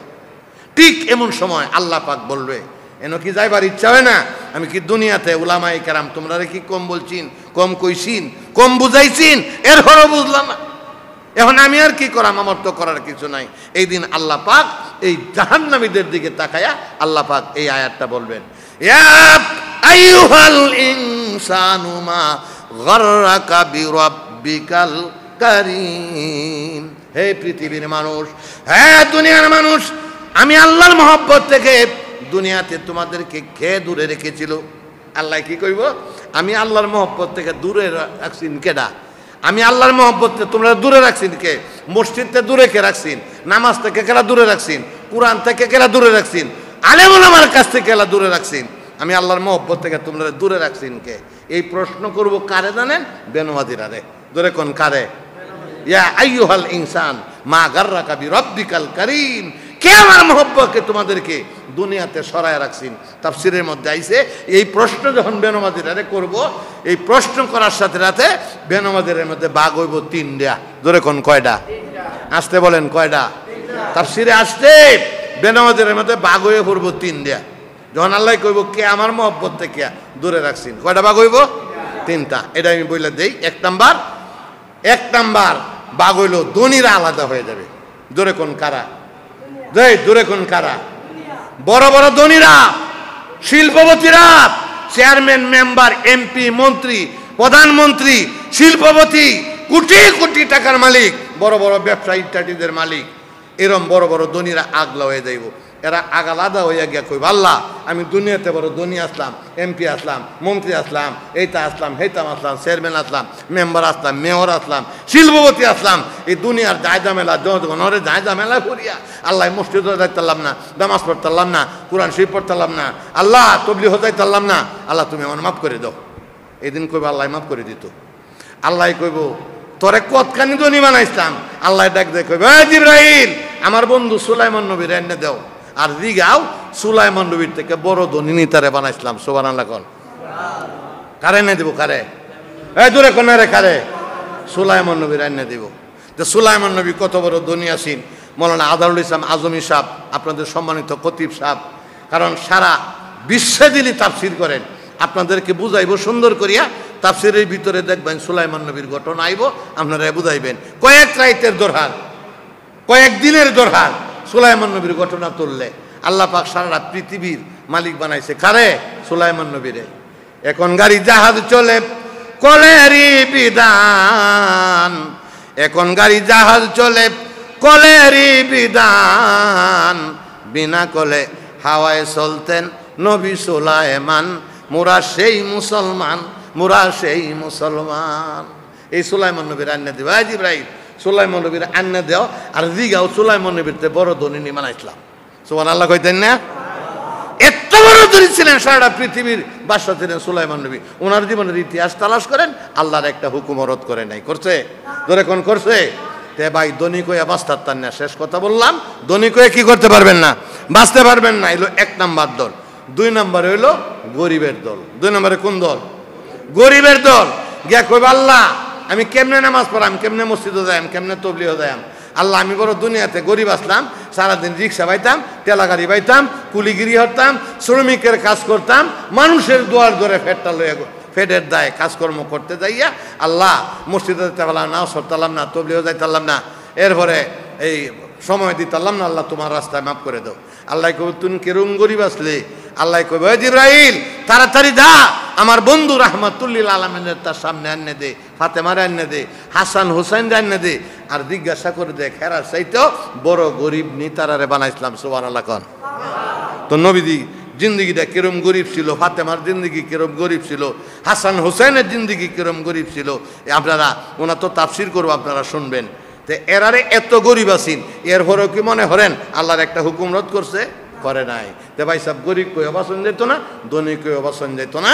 তিন নাম্বার আরেকটা দল যাইব। এই দলটা কোনটা জানোই? রুগীর দল। ধরে কোন কোন দল? আরো ধরে কোন কোন দল? ডাক দেয়া বলবে এ রব্বুল আলামিন আমি দুনিয়াতে বড় রুগী ছিলাম, রোগ বেমারের কারণে আমি মসজিদে যাইতে পারি নাই, তবলিগে যাইতে পারি নাই, কোরআন তেলাওয়াত করতে পারি নাই, আল্লাহ ওয়াজ মাহফিলে যাইতে পারি নাই। আমি রোগ বেমারে বড় কষ্ট করেছিলাম। এইভাবে আমি অনেক কষ্টে ছিলাম রোগ বেমারে। আমার আল্লাহ কবে জিবরাইল রে কেমন রোগী সে ছিল, আমার বন্ধু আইয়ুব নবীরে তার সামনে আইনা দে, আর জিজ্ঞাসা করে দেখ আইয়ুব নবীর চাইতেও বড় রোগিনী তারে বানাইছিলাম, বড় রোগিনী বানাইছিলাম। এটা বোঝা গেল রুগীকে অবাসন যেত না। কারে এনে দিব? আইয়ুব নবীরে। আচ্ছা ভাই বাঁচার পথ আছে? এ ভাই ভাই আছে বাঁচার পথ আছে? বাবারা বাঁচার পথ আছে? কোনো পথ নাই, বাঁচার কোনো পথ নাই। এই জন্য আমি আপনাদেরকে মোটামুটিভাবে অনেক লম্বাই করে ফেলেছি। কষ্ট হয়েছে মনে আপনাদের না? যাই হোক, এই আমি আসলে এই এক এক জায়গায় এক একটা ওনার আমাদের মৌলানা আজমি